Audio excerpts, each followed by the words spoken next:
me share any problem. But a past president, na mobet jawobeje Mike na waka sansem way there. Mom dem tell myself from here.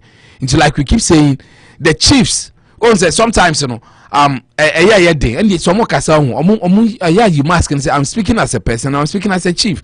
Because Obeka say we shouldn't gag our chiefs too. Our chiefs are human.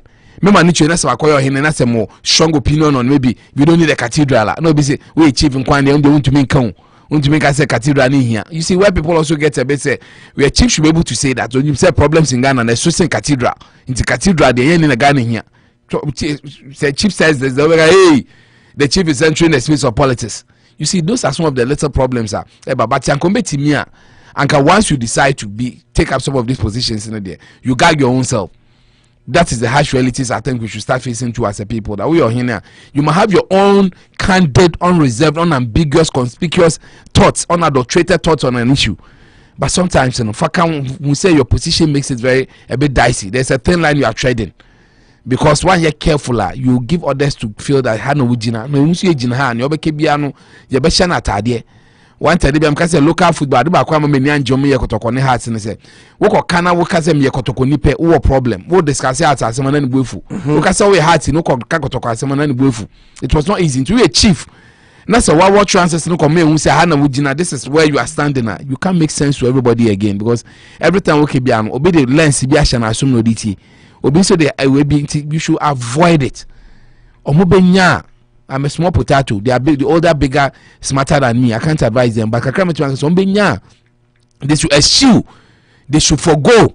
They should avoid some of these unnecessary utterances because they are breeders for you to disrespect it or for people not to start taking you too serious. I mean, let's advise and say they shouldn't.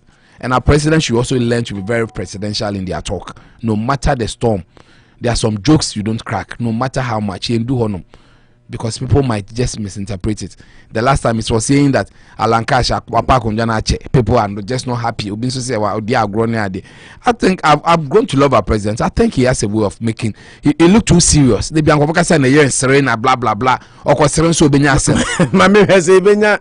I just online. This is here. I just want to make yeah, I think the line it's okay now, and we're having some issues. Yeah, you said anyway. My main channel maybe says upon to say nebusi on phone. So what to say? Yeah, me yeah, there right. Also, person Chipo be in now the board discussions. So we are all ears. Okay.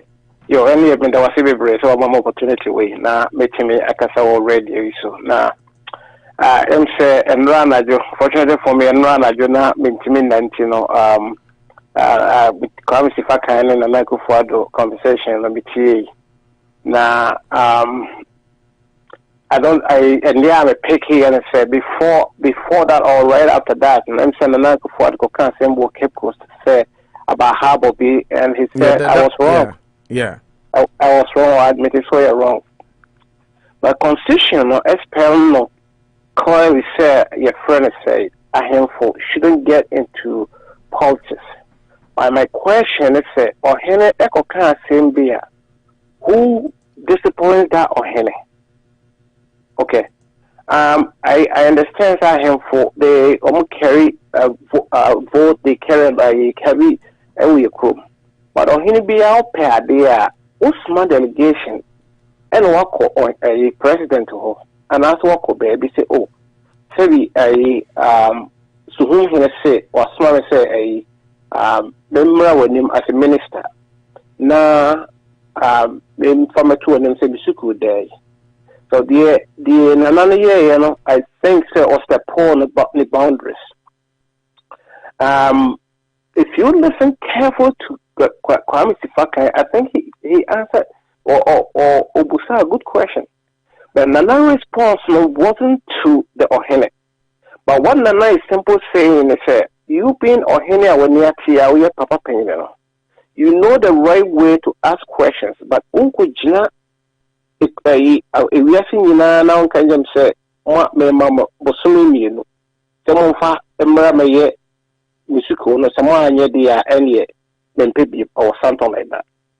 Let's go back to your friend and say right after Akufo administration, Utrusuhuma, the flyover Omoyo Hono, it was less than, that's my estimation, less than 2 miles or a mile.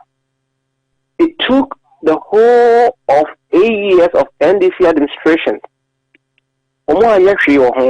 Ghana, you rose between Kumasi and Accra is the engine of the whole economy. Right. You did not hear so I could just say, okay, any yes, so no someone say, and I say, would do so for lie to a Boakwa Chinese company or they'll tell you so for lie, scanning for 8 years of males Mama administration. For 8 years they didn't touch it. Why? Because that was started by the previous administration. So what I want to people say is or here no can be so we are accusing Akufo-Addo, people are bashing him. Yes, he had the opportunity to turn that into a gold mine to tell Ayi, but actually we are saying he's a human. Okay. But my question is, I am or him or if he continues like that, who is going to discipline that on him? Is it the National House of Chiefs? And I say the chieftaincy. I don't know if they have the minister for the chieftaincy. I really don't know. Until can we continue with this or any non-partisan say or any politics? But they are drawing they are drawing themselves into a and they can say whatever they want. I think, my opinion, it was fair for the Akufo-Addo to give him that answer. All his simple saying is that is not the right channel to go and ask in the public and telling the minister so 2 months. In the meantime, you're not the only or another a town or village or city that struggle. So obey, but other or him for not, they have a better way, they have a better channels that they are communicating to their chief executive. Chief executives are sending the message to regional minister. That's how it goes. Regional minister, then to Minister of Finance and also Education to see some more allocation for this. But then I just saw him only simple because he wants to pull the government down until why I say just because of person pull them down. And let me do this. It's a CIA or Henakano. It's National House of Chiefs going to say, you know what, we've already said him for your politics. And please don't do that again. And I said they're just going to give him a tap on the shoulder. So why are they? Keep doing it. Or M said so far they're more coming both Nubia or Point, and I've been listening to Parental College and so forth. I think he has the capacity as a king to tell the then males and mama-led administration this woman campaign and I say you two about but what the national until say NPP for not back, then they took over the project and it's almost about 95% complete. So until can we let that continue? Yes, I have when your politics or he also became it's okay for him to say it. And then the issue is the fact that we say partisan politics is different from because Otumfuo, Togbe Afede, Gamanche, whoever politicians will come to you. But yes. They come to you, you have to address them. So those things are there. But when it becomes partisan, the over politics cry. As I say, you don't show your colors for people to get the opportunity to speak evil or insult you. Na yengu akunya hufi. Enunti the Freemasons, but you did mention say you send a delegation to the president and all that. At this point, he could be excused because a minority caucus in parliament and omu told Ghana about project e-blocks chip compounds or maya is being abandoned and I say so they've been touring the country and and the chief they invited the chief and the chief call site and Central 4 TV3 GTV all the media houses were there and then Obiema speech no henane ka say sa ade no edan na omonye no nani nje ho nti omo mawie ma no this year. If you go on YouTube cra clip no and the omugina dan inside the school building, it's I would say more than 95% complete. Also it me be no moko nti in the midst of these parliamentarians and no eputu city TV crown this you can see the microphone of TV3 City TV and all the other media stations intinai and yet say otena no akan. It was a platform parliamentarians came to tour the area to look at previous administration enyuma ene man namzo ono de kan say esi ho sa mankura ne okra ne nkotre ne ade ene ekom school nti omo mebie ma no this year antisa ompene eno media for no bizan say ompene obeden eno say ne omo mefa nko omo kukuro mo enko no mo onya na asase no kura ode cha omo ntuaka so yeah my city all can I say but is it wise for or hene so bako akujina bedroom I can say to the point so the asase kura che woman asase no de che woman so be che ukrum school nim there. So I think so, yes, I agree, but also the West, so you have to be careful what you say. I think the chief was only frustrated. If I play the clip and you listen to it, I mean, I'm a boy and he was frustrated with say me in as much as say the only thing, and I say I did a very broad lamentations on this, but the only thing Ama and Neno. Nami, and I'm just doing a cross check as you were talking about sa Aflao 100,000 vote Aflao hinu we almost promising Mahama 100,000 vote internet all platforms MPP for call radio stations Sonia de Ghana niade. Those were some of the things some of the people were saying say oko cancer obema Mahama 100,000 vote say adena Mahama now also be 100,000 but the issue yesterday no neno. Did the chief say that? If the chief said that, could that have contributed to why Nanadu gave him that answer? I mean, we were doing some permutations, you know. But I don't think it warranted because ohini di nipaso ope mpunto bane mamu yesi dan yemi ano dan na si ho muafu nkrane osin krani ade na namu, so he wanted the school opened. Entin konka ade boni bia. I think he has a konka bibi boni bia, but then people are going back and making some attributions he had already or earlier made. O de tie ne kasa no wie na afi emfazia tie no gina so ne tie de okan. Okay, di insangu form school we be ba ha no me na me di insangu form asana school we ba ha be 5 years ni ana 6 years ni school no ba ha no school fe we ejramwa eni kusie eni akoko ena omuko school wa ha nipa anko school ajamwa eni kusie eni preko ena omuko school mimpe o this year mi pese o mpe bie school no mame echi ekura ngu ewurem ho a mu ya nipa ya school fe we ena omuko school ka chere mu se mi school we this year se mo ma mi pre o enya ade me pre da enti mi srem omo ambe ya ede na obeye yes ha on be fa school no ko on be pa jako na mi fa asase no kwa o mu ntu amika o on be fa school no ko mi srem o mi ni abre papa tu no meet me ka papa enti mi srem o mi pesa agram wa be ko school wo mi sase no su.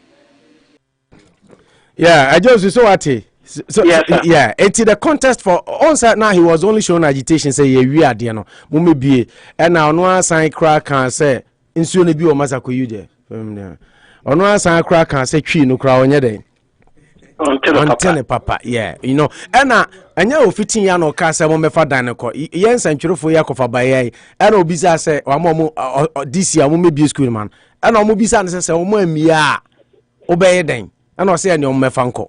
You see, that is where what brought in Tinkamedia. I didn't see anything wrong with this chief because one, or they can't admit it's a queen quarantine. So, and or he be a pempun to banifi, ne mind so in the community more. So the passion, it's there, and I like it. For being passionate about your people. So, but the only thing people are now trying to read meanings into is the fact that, oh, they say there, onoso kokansi or kokansi. And then I have a story on that because I got a lot of headlines from other platforms that I'm on. And I did a couple of research. Anyway, thank you very much for your contribution. Thank you. Okay. Francis Owusu, no, Ajawusu, I call him. And now also chipo in something. Ken Kalusha, show no, say, Mammy Miss Albea na onya, ni who, Sawonya, may who, Opobi Pacho, my late, Fachem, Embassy. Mr. Danso can't add you which row. Okay. Okay, they now, or Cassa, where we can on Nasa Unimna, or Kanzanajo, or Bahane, or say some more kind. Sefa Kayi, and I'm saying Mekai, bear mind me. Okay, Aquaba. Yeah. I'm not sure Manu? Yes, sir. What's on Gaza? On Gaza. Gaza. Oh, yeah, I mean, I've missed them. I mean, when I check. Scott Saffo, that's what you yeah. Missouri. I read an article, Nibiaba. Yeah, the man from. I would love to listen to his perspective. Scott Saffo say, "Good morning, brothers. It's been a while. Yeah, Scott, you're still in Kache. I've been going to the office 3 days a week now, and have missed you guys. Yeah, we miss you too. Your thoughtful suggestions, great analysis this morning. I heard what the president said to Torgbui that I thought was harsh. However, chiefs should stay away from party politics. Otumfuo has warned all his chiefs to be neutral in politics, else you won't get the project that you want for your community. For instance, Aduana PACA Domahine has strongly sided with NDC to the extent that MPP don't even meet him when Enana Okanana. Yeah. When the Torgbui region. It's unfortunate, but Torgbui should learn to stay neutral in his utterances. Let's help Ghana move forward. I know you're Scott Saffo a day by. But when him, my main kinds are 100,000 vote issue. No, I was doing some research to find out say I saw pages, people giving screenshots of pages near Denra on various platforms. But doing some quick research, and I saw some headlines from CTFM, any other no. So a news came out. Yes. This is what my research tells me. Yeah. Aflao Paramount Chief denies promising Mahama 100,000 votes. This is what happened. The report came out that Mahama went to him and he promised Mahama those 100,000 votes. And then Nanado also went to him. It's Nanado call him. And Odina say, "Sa report na ekwa bonten say, wa promise Mahama 100,000 and ya no kre. Na mum ono de okan ni say, or what the numbers." Let me read the story.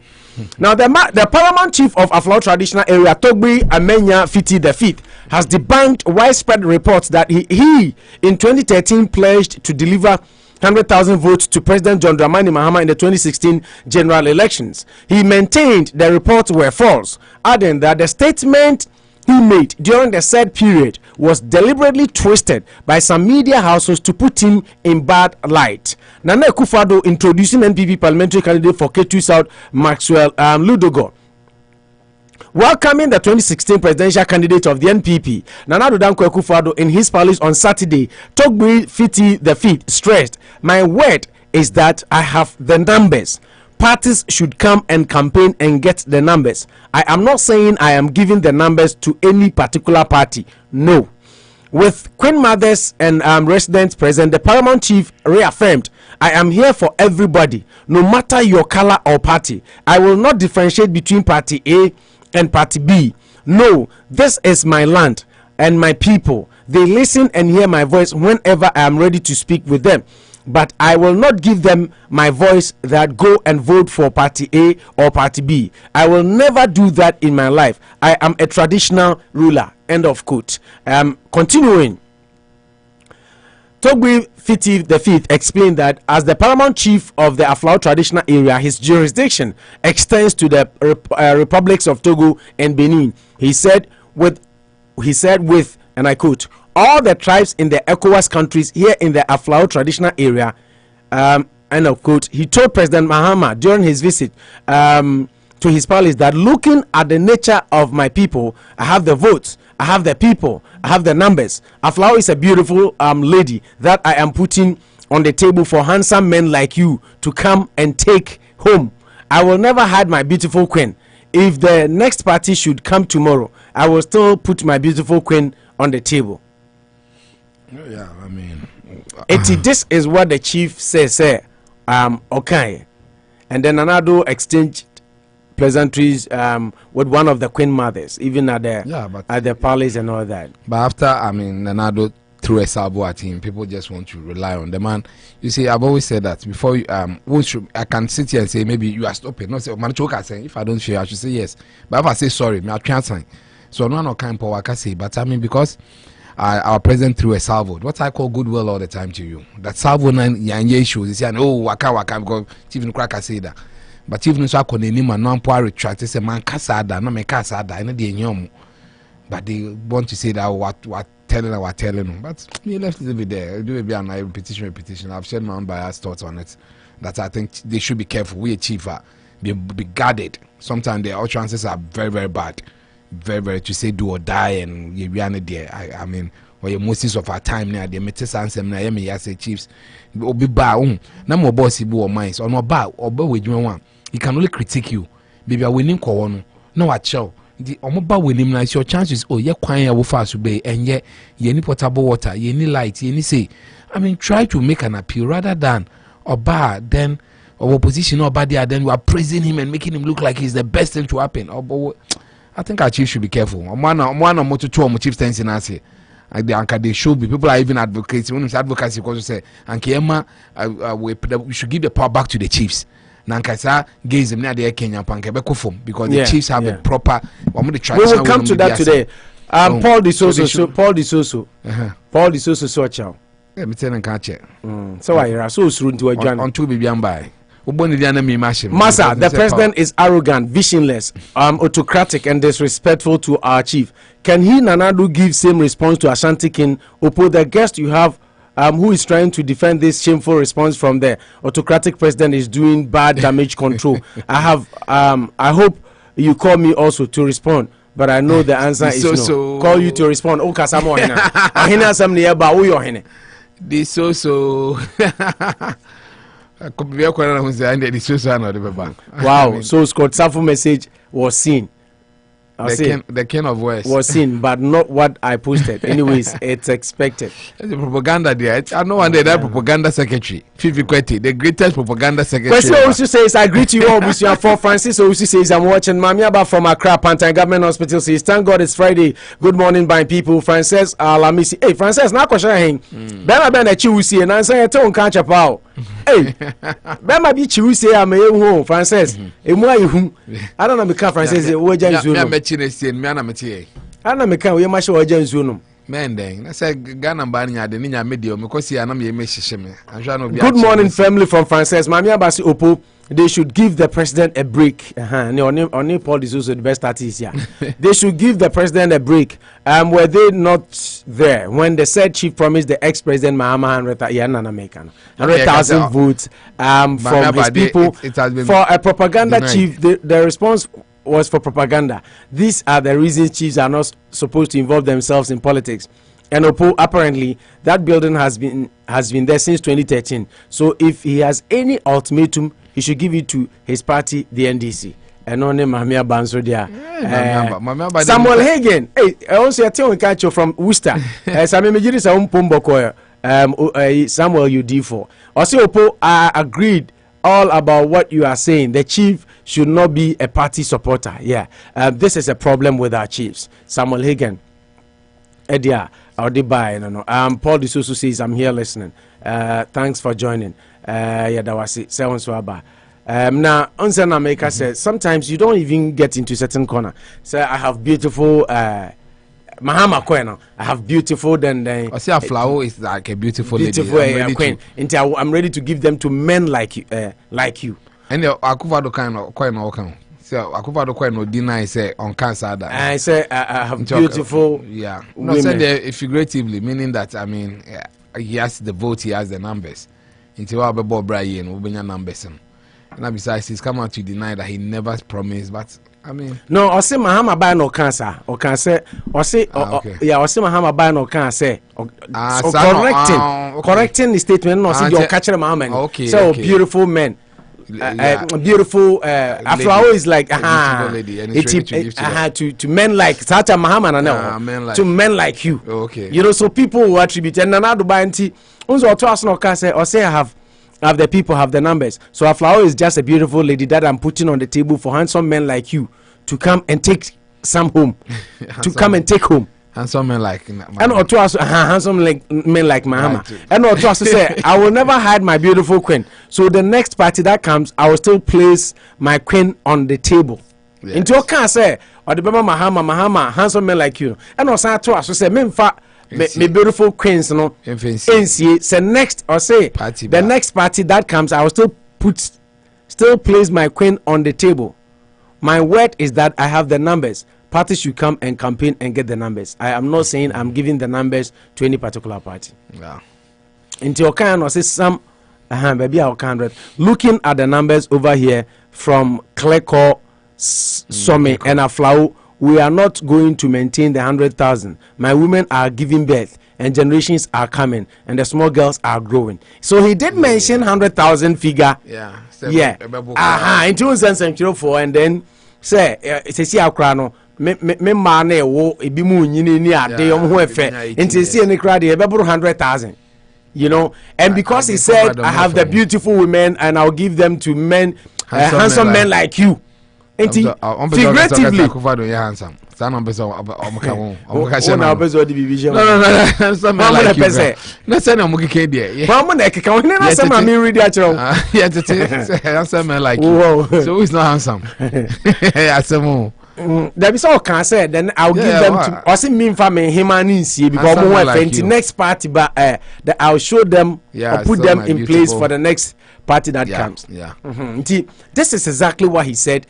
And I'm for fun saying no, this is like 100,000 for Mahama, yeah. And some men like you. Whichever way, we are only pleading with our leaders should be guided in some of these statements. Yeah. Kalu, and we talked about this. Minim kakra de beka ho. And then run nyanya 100,000 sagano in the twist and in the conversation. But then but this is my research that I've done from WORCESTER near that tablet. I'm reading from modern Ghana, City FM, near all the other tablets. Now is similar. I'm just looking at look at this region, OT Aflao. Now, backward through jobs. Easy. Now, because you are shamefully. So, or good man for the and now we should be kind. See, the import of a unicorn, I'm visiting one kind, but then. Also, then still I can't one can I said no matter what one can and someone can but then we are a president that's a papa na can say 100,000 50,000 kwa now oh fa and no who bufun no those kind of stuff it's some kind of there one can ye say to me there nana echo below the belt baby also I say questions so say obi so abeka say Kwame Sefa Kayi the way Osika SM because MC no from MC or say ultimatum no but don't have a panel in more one country or say mempo is it mempo no almost up to the end of the year. Kwame Sefa Kayi can February. Yes, but the chief said by the end of the year. So Kwame even contradicted himself because also was 2 months at the same time. So was say up to the end of February, 2 months. From now, friend is saying December, and then you said or see February, so that was a contradiction there.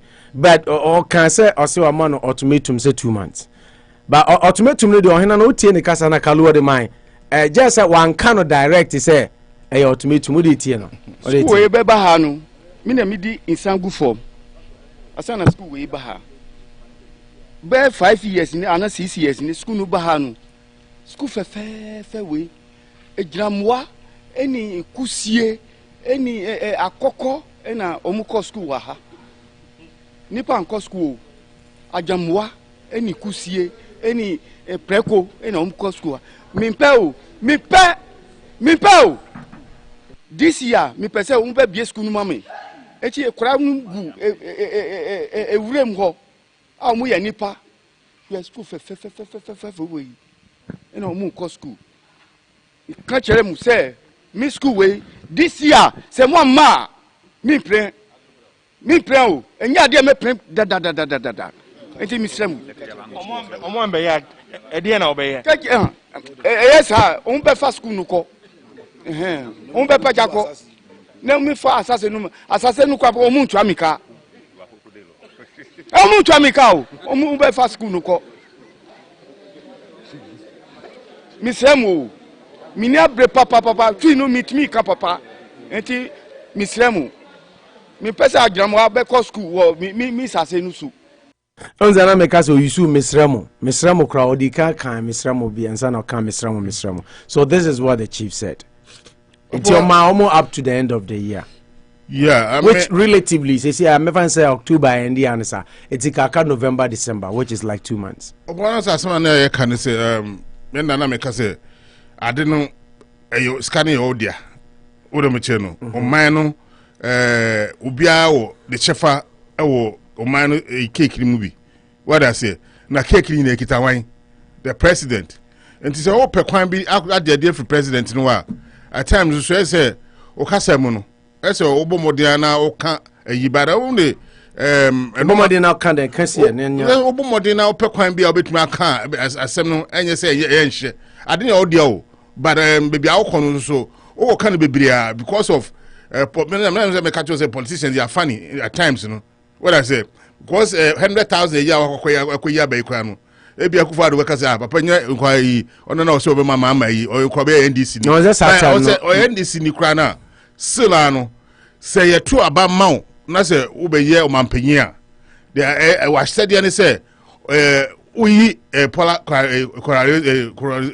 bari choka colorization. Ade na okodan. Me koda baby a film na we are non tem na bomodin na your mind because sana so we neutral, exactly. You know, aspect of the you know be father for and say oba na say oba be Ghana policy and say I'm sure project ni kwa no omko project kwa na omhwe kro bibia omotoma president no ma akwakoye project we na me no of which is not good. Say try ban ma baby how you under develop no you just have to make sure say why you dey na mana ye no kwa no utumi ye ne ma mamba na mo no kwa no mfi say papa yi last year ya ntro ama no so dwumadi obaba say wa be wati ye nya akonya fufura ye betumi atro ama no baby wo do omo de obe ya mo bi I say akọ cha akomakra nya ne fe no obe ya nya ne fe no but baby wo so wo ya ombeja tum no mo matum ayade atwama eti nana once again say political political answer na the my idea yesro papa de so school no a she krasi ache na baby a she no say krasi o say and now say na one of the callers so can say baby school no so she so location no so be a factor. Say she cross you say the only thing is the thing has been 90% completed until I say a captain April 90 by 95 no crime by the way I looked at report I mean say 90% completed until even 90% by right now that area something 95 into that that me hu dino about 95 or more. Me what I saw it was 90 in the 1995 I mean what did you see? Me say the report I mean here almost 90% completed. And see, that's what I'm taking. And see, if 90 or 95, it is almost completion because about 10% completed. It's almost more than because painting, finishing. Painting. Yeah, exactly. Then painting we are finished. Yeah, article. 90%, 95. They almost. And no, maybe sure. Cause I'm focusing the social media tool. No, and viable. No, and that's strong. And that a buyer say trader. So no quite because a trader. Yeah, blaze it say no. Yeah, all the time. Another did Aflao chief at all the time. Now come back. Some radio station where you say there. I'm for medium so. No, and yeah, social media inquire. This is the thing. On say First, no, because I've been in the newsroom. Me journalism school. The first time I catch her was na me true news. I remember being in the convoy of SK Boafort, then time Kofo regional minister. Na me true news. This dissemination of news assistant. Yes, of course. First, no, Ukoji minister, Jamu media people, Yamamo minister speech, any all the dignitaries on Bekasa in an event, almost speech. Into Ufi program, Neba. I feel now betnasia betro story, no, and son out there come out editor. Now, editor, I rehash it, says so, how you good, so ultra editor, no. Already, then he okays it. But when you're a good writer, the editor will have to rehash the story and then go into it. Take it longer to get on air. But say media for the speech, you know, before and now you there's a radio station be our online based. More Twitter handle, more Instagram. Into Facebook, into a story nearby, and pushy, almost call Aflao, or Hini Kasaya state now, phone, or they say for you cry, voice recorder, your baby ultimately to interview. What I say, I would first and also record a crown reporters new Bian and Obi. Into be a crowd when ya actually to say, oh, the AB Koto.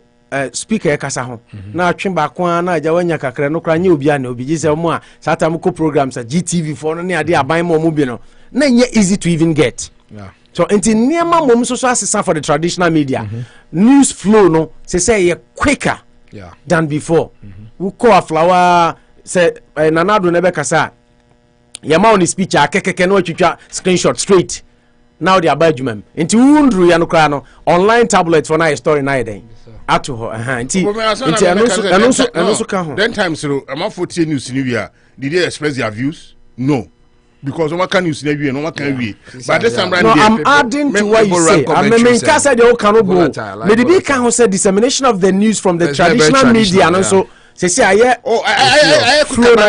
just looking at the other aspect now. Commentaries and views say why we are deny here they will come at you. And they know so we are deny here they go to the same medium and media. Twitter is be our Twitter, Instagram, Facebook. And if you grab it with their TikTok joking. And so now they can't same. Oh, TikTok. Movie, but I mean you should intend to any Snapchat. I mean, by Kalu. Mobi. By Mike and Neka do kan. Mobi ntem no kwhwe madam for more videos go no. Obra. Ayi na kan so we gu. Adweja ye videos ba lumba. Adwo what it now me be man warning. Adenti. Eso e no hwe. Me hwe papa. O ten po no sa no say ye. I wish. Na I kill you. No, just TikTok. Okay, on that story, and this is quite unfortunate. Dr. Kobby Mensah on Akufo-Addo's e-blog comment. Now, Dr. Kobby Mensah, senior lecturer at the University of Ghana Business School, UGBS, has described President Nana Addo Akufo-Addo's comment over the abandoned e-blog project at Aflao in the Volta region as unfortunate. President Akufo-Addo, during a radio interview on Accra-based Peace FM on Thursday, October 21, entreated Paramount Chief of Aflao Traditional Area to complete the abandoned E-Block Community Day Senior High School in the area himself if he is concerned about the delay. That was very unfortunate. The school built during the Mahama administration is almost 90% complete. It has some classrooms and 5 departments, including a science block, but it has stalled since 2016. When the minority members of Parliament Education Committee toured the abandoned e-blocks in the Volta region, Torgbui Adonzu Ga Amenya the Fiti the Fifth demanded that the area get its fair share of the national cake by completing the project. Reacting to the demand, the President Ahmed's laughter quizzed, is he the one giving a honokran and amentiase? Maybe you can say, oh no, na Oma me minister ultimatum. No, but right. Chiefs can't give ultimatum to ministers. No, it's he. Yeah, I said president and the minister ultimatum. I won't know you can. That's ordinary Ghanaians create me more ultimatum. No, but it doesn't hold. Yeah, more ultimatum to ministers they be because they serve us. You see the problem. Oh, say I know yam Ghana, and then I may come out for comment. Say abamu penny for number besumi and I any sumo. No, but you see, if you are serving me, why do you have to rather give me ultimatum? No, the ultimatum should come from president. Why should it come from only the president? What would the any settle? And should I need wait? I say no, whether it will wait or any wait, and you know Why should president be the only person to give ministers? Because he gives them job. He appoints them. So I give you 2 days. Who gave the president job? Ghanaians. Okay, so who is the biggest employer here? We the people. That's why the constitution says power emanates from us. Ultimately, Otumfuo can't give a minister ultimatum. Stop talking about Otumfuo. Otumfuo asemu danchan. He's equally a human being. He has the right to give a minister ultimatum. Well, that's what you think, but you see, Enra, I learned some beautiful lessons by watching CNN town hall with Joe Biden. I learned some. Your politics say yo Ghana Ghana yasum nipa. The president ain't ready for town hall. Yasum no yes, I'm talking about attitude and behavior. Yasum nipa. And make sure Joe Biden town hall meeting with Anderson Cooper.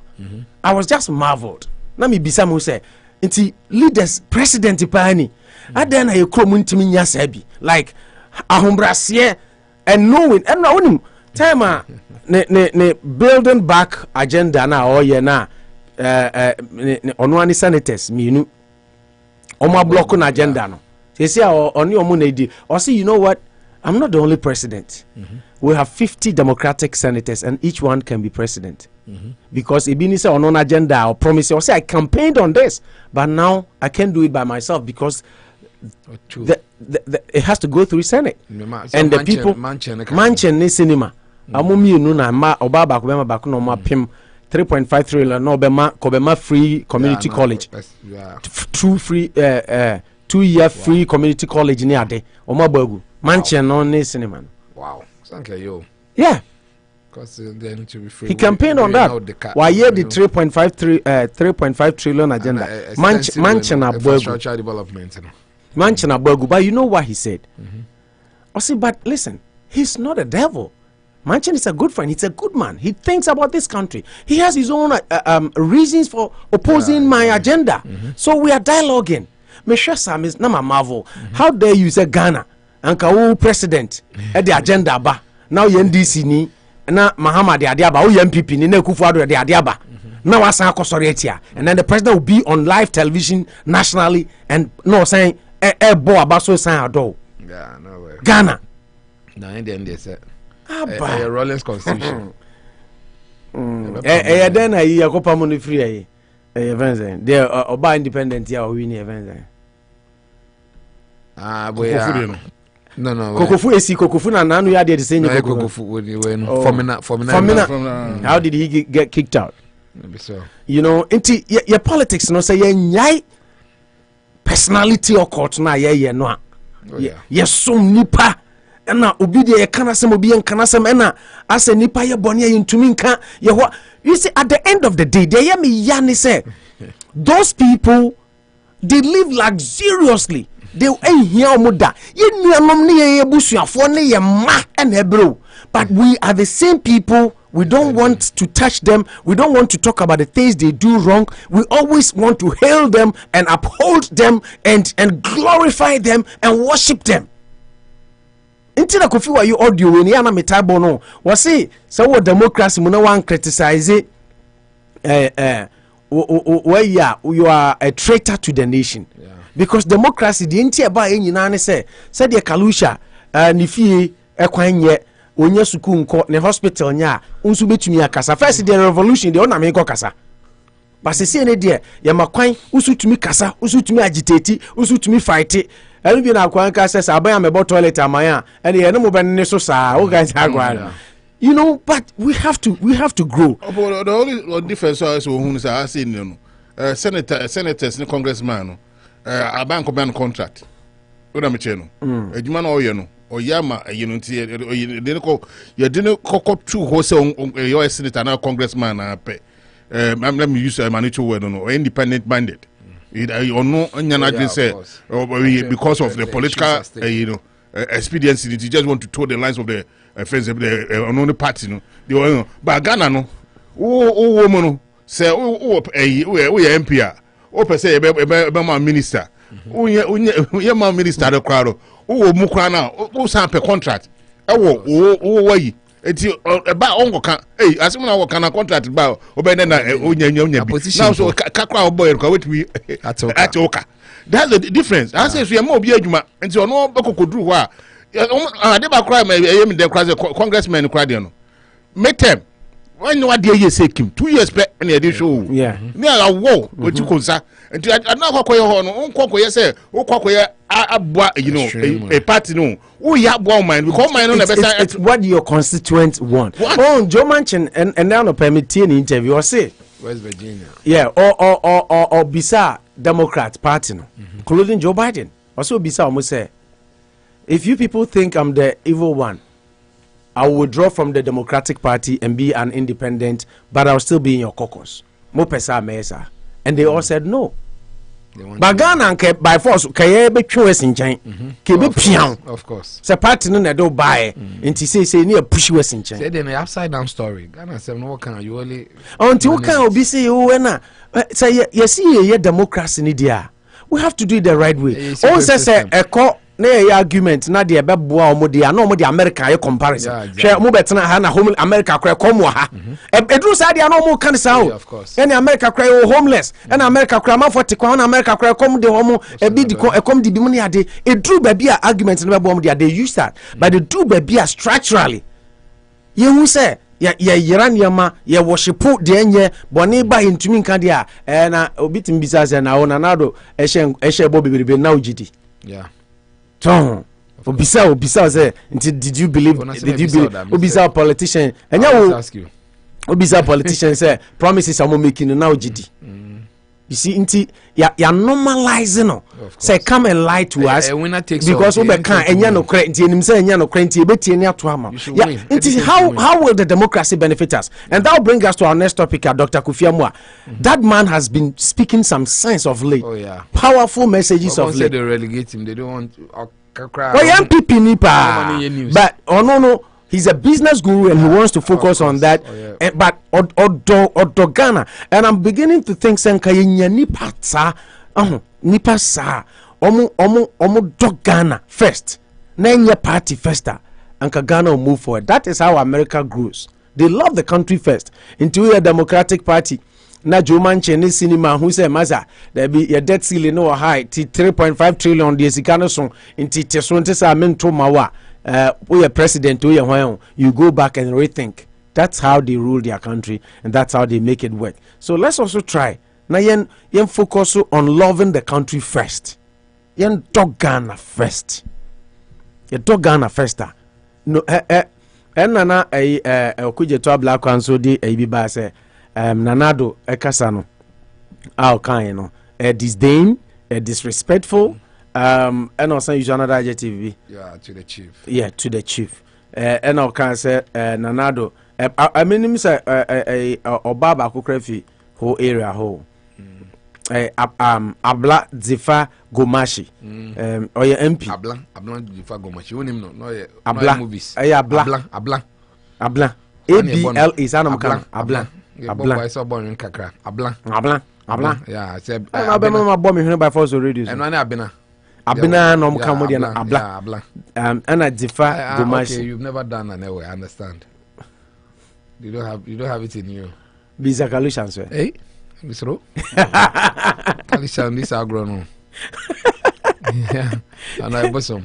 Oh my goodness. Dzifa Gomashie, MP for Ketu South, has said President Akufo-Addo should apologize to the Aflao chief for his comment on the abandoned blocks project. According to her, the Aflao chief's request was in the best interest of the people of Aflao, since the block is 90% complete and it's going to serve the community at large. The MP told Joy News in a report cited by Ghana Web that if President Akufo-Addo's comment to the chief was in jest, then he must apologize because he has never made such comments to paramount chiefs who ask him for roads, schools, and other social amenities. Would our president say this to just any other paramount chief? Paramount chiefs have been asking for roads, for electricity, for water, and so on. I've never heard him say anything like that in jest. I've never heard him respond to any of them as he did to mine. on Pacho. In short. NDC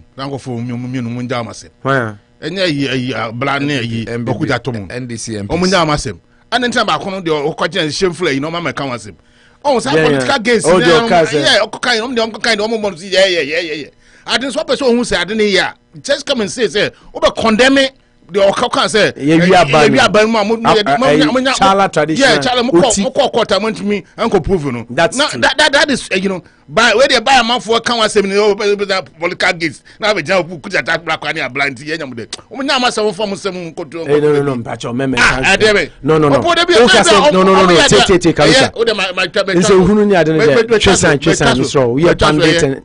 pandit on the show. But because I know maybe you're making a very valid point, but don't. I'm not for come 70. Almost why I can be. Sir, no, big bad 7%. You saw your gun and in my baba pa.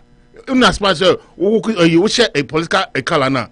Unipa bibia, no condemning. Never has say opportunity to buy. Now come here, everybody is mamma. I don't call for your idea.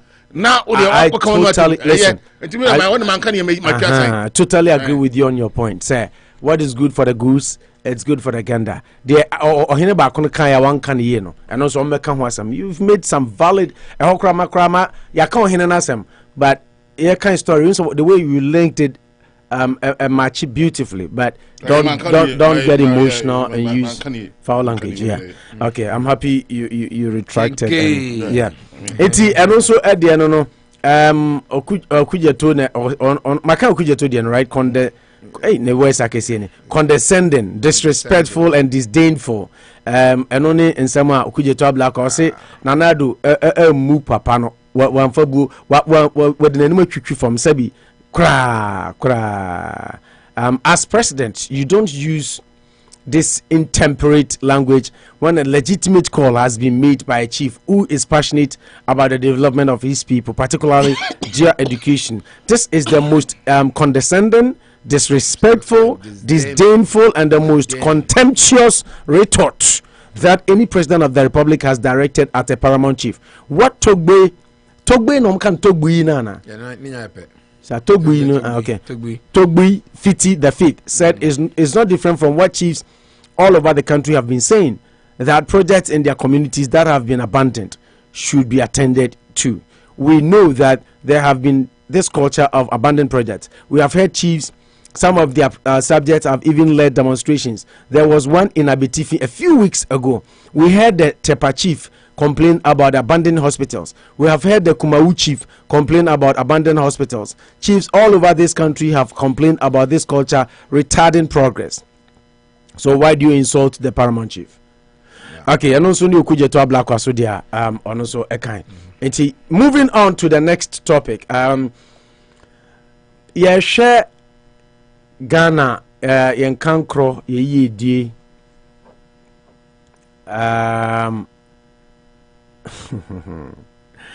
interestingly, I say interesting to hear how Kalusha has described the MPs. Really, will respond to him.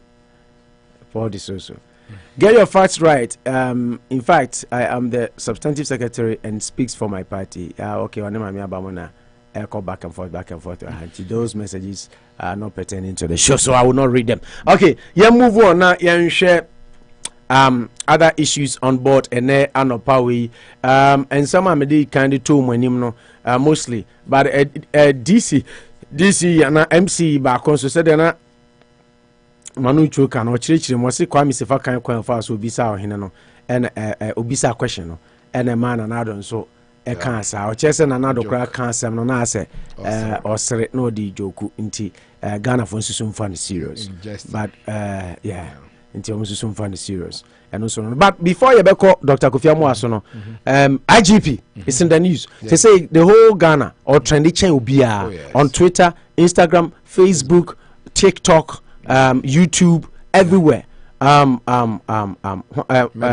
From Pong, they didn't design. Somewhere from Pong. Medical has been in the news for the wrong reasons of late. He was so silly. Adena Ghana, yes, celebrities. No moment from this angle. Into me, impact society positively. Adentia because medical, you were on Amama Brown's show. pushing the president to do the right things or he won't finish his term. That got you arrested. So medical and some bulldog. Oh, sorry. My mistake, bulldog for medical. Yeah, but no, I'm just making a reference. Medical said something of the sort. Yeah. Say, my president, and then Juma until I'm finishing the term. So because they are passionate to see the Ghana, the country succeed. And then Shatawale does this, which police deemed said inappropriate and violation to your criminal code, fear and panic. Yakochi Shatawale. Now my demo or whatever can boom free shutter to the point of wako pulu gun. Manucho. Yeah. I didn't celebrate this year. Am I action maybe I report ye program update beba. Am I reminded? Yes, that's what I read. I mean, okay. Ghana weekend. Yeah. And I make us update beba because Anopa no court. Omuchi nenra editeni no edene court Anopa. Eti na yenya your friend is saying the beba from court, but just like you said. Yeah, not just a flyer. Ghana weekend flyer. Yeah. What is going on? Yeah, you see the truth is that even calling them celebrities sometimes gets me to the chokes me to the top because they are half-baked people. Sometimes they are intelligent. They are not intelligible. They might be talented. You see, areas they don't like it, but sometimes you have to critique them. It doesn't make a lot of sense. Oh no! You see, in the spirit, Shatawale, I mean, being the first, I mean, one of celebrated Ghanaian. Oh yeah. Oko Ghana Web now call kind story. Oko Ghana Web now call entertainment session when a breaking news. Medical remanded for 5 days. Until Ghana rapper Samuel Edu, popularly known as AMG Medical, has been handed a 5-day remand sentence by an Accra court. The rapper was arrested in the late hours of Thursday, October 21, 2021, by the police for allegedly brandishing a gun on social media. Breaking news: AMG remanded for 5 days. So that is it. Until next week, Wednesday one. You see, it's becoming too rampant. They are trying the temper of the IGP, and I think he's been up to it. He's been resolute, and it's proving to them. You see, I call them half-baked artists. Sometimes they because of the sport of social media, they get more popular than they arrive. They want to trend. No mundu. But because of social media, not just KK, no I did in Ghana or doing say we do. First, traditional media, you have to fight your way to the top. Did you read Manas Azuri's poem yesterday? I saw it, but I couldn't. Oh my goodness! I mean, for the my friend said, "Oh, copyright to the poem and for exactly." Because the way I read it, I was rhyming. Yeah, wow. And rap man. I mean, a camera rough. Oh yeah, he's a prolific writer. I mean, he writes very well. So, what we're doing in the spell of social media, these are half-cooked people. What I'm just saying, sincerely yours, at time, sharing greetings from abroad. Now, you need something. You have to go through the mail to be popular. Even as it's so you could see the veered off controversy because at the end of the day, you will not want to say within because it takes a lot of effort to get to the top. But when you born 1 2 by 3 nyamba big kisikis na phone was so a celebrity and next back kisikis na phone onya escorts kisikis na the only difference between me and them is I'm see match but me nyamba kisikis so they don't see me as I'm nyamba mo kisikis my phone so now abraba what na radio so abo abakosem what profile ho China makose ho UK makose ho Belgium makose ho nyina Kumasi Ukanya Asante Bekwa myself. America Miguso. I've just started. I'm nowhere near yet. But I'm not close to medical and co because only a few know my name. I mean, one niche market. I sell Lamborghini. I'm those who believe in head, but I'm more believe in some of these arts. I don't want to use any bad with foul language for them. And they are there. No. So the more you think through it, the more it doesn't make sense. After that credit, they are trying the patience of the man. But I'm hoping that the judges too will be resolute for this man because Shatawale has been someone on bail has been given bail. Now also you go and take over. They want every moment to trend.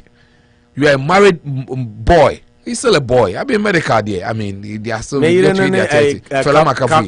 yes, she has a plantation behind her. You've seen it. Very big plantation. One day we'll go and farm in it. But unfortunate, yes. So in principle, one day. Yeah. What's it one day then? You might go and we yeah, we go and farm. Because you. Boankra, you go farm. You go farm in a plantation. Oh, see, you have a beautiful daughter too. A beautiful. It's called Frimpong. Interestingly, it's also called somewhere Frimpong. Yeah. Mr. Frimpong. You see, it doesn't really make sense. I mean, whose story no? Yeah. You see, there's solidarity with Shatawale. They are very close. Shatawale crowd tattoo in the MDK one, and nowhere so near. But you see, maybe they are living the lie that a friend is somebody on the prison. I can say we messed up. Next time, let's do it right. And Yankunyo be too full. But the more they Yankunyo be too full because Mususa. And you know, our lifespan, you have to save your money. Maybe 70 years, now we are alive. I can still be singing like Nana Pedumuni there. Tell me live my life. So I think that it doesn't help. Say Chatawale but they're fine. Maybe they say I bring responsibility, but I would better card them here. Saturday on our Brandon on side, he's really come this far with that. He's already diagram. Make sure now we are not going for bullying police van and no. Okay, came now go to jail. Say. I'm saying okay. I want to spend the mama in jail. I mean, that's all we say. Vice cartel. We'll make you a vice cartel in Ghana. As much as we like you, you need to exercise a bit of decorum. What's your mom call court one day? We're court. You have a large following. Nobody can run away from it. But you have to be measured in your attitude. And MD came so one so and wake a crown. We use to drink a crown. We're going to brandish. Other than Ghanaian musicians, Kakrabia no YouTube. If you look at what happened between Stonebwoy, Shatawale. Exactly. Now, why do they even own gun? I think our gun laws needs to be strengthened. You see, they be around there because they say, "Okay, trika, okay." So we get driving test now. What talk about? But gun there, all you need is to go and show an ID card. Near register gun amount. Go shooting range. I say no go shooting range. Yeah, check what dream. We go shooting range for about 1 month. Because you are saying to how to clean your gun, how to do this, how to do that. Gun now we are celebrity. Undimbraso. They always flouting it. I feel na Enra Manas say with Dampare Ghana will work again. I feel na Dampare. Eddie sanity, and I'm happy. And I'm in Kalusha Kase, many just say, "Wash us here free." And now, a spokesperson for the police, a Winnipa kind of storm, or say, I didn't know a month for Alexander Bing, or say, I didn't know a month for original free Shatawale. Omukwachi, notorious armed robber, you are Bisimos and him, or Kroba Bisim, Abisim, Gano. Yeah, or say, I didn't know a month for you free him because it's also a criminal case. Omukwachi will be a warrior cocoa yam. Yes, Menkane, Yachino. Exactly. I don't know. Omunya adding it's because it's Shatawale. Yeah, I know where it's coming from. But all hands are not equal. But before the law, all hands should be equal. Why free? You don't have mercy for Shatawale. Have mercy for Shatawale. And what bored me the most was Paul Admochre. Tell me about him. And I ranted. I ranted on him. Mr. Controversial. It bored me. Or see the Shatawale here, no, and yet, name Mr. IGP. We beg you, don't charge our Shatawale. Oh, any sentiments? What to say? Oh, the sentiments are there. I mean, you see. What do you mean? No, but like Ghana, rule of law. No, but what if you kill him with a sledgehammer? Only need to 3 years. I'm not killing the carrier now. Then so law is working. Until Obia, I don't know Obia or we are menkeno. Eh? Enra meni obi di nkomo. Enra Fred oyitri wa he. Ye nua Fred killer. Yeah, Fred ba Mr. Danso na ye adwuma. Obey ne car ene ye di nkomo. Ena o ka brother ba ko ene wo Worcester hasem. Say Osuano, I mean just like Nkwala Boni sem ni ade ya. Ye ni ko jail. Ye ni ko jail no. Ena opie no. He obisua ayi real estate mu. I wanted to tell you, but you have said no, correctional center. Yeah, mami real estate mu owie no. O say boy ni nyanyeska. No, oka say wato Lamborghini, wato Bentley. Na if your team Ghana ni akwala or starting in life no. Inti o ka che me say shatter the ni kotuma 3 years ani akele ne career na yeden. Obi me ba mami obi a onu su tu menkan. Woni ne dache. On the emfa no kotum. Sorry, o ka na Ghana kam no argue. Abruchi gives a second chance to life. We bet you already 40 years now. You are so straighten up. You will change. But so because of that, we shouldn't put the power. Can ask me. Abruchi a correctional sentence. We don't even Ghana. They come back hardened. Kofi say no about this. Could be a 10 years. How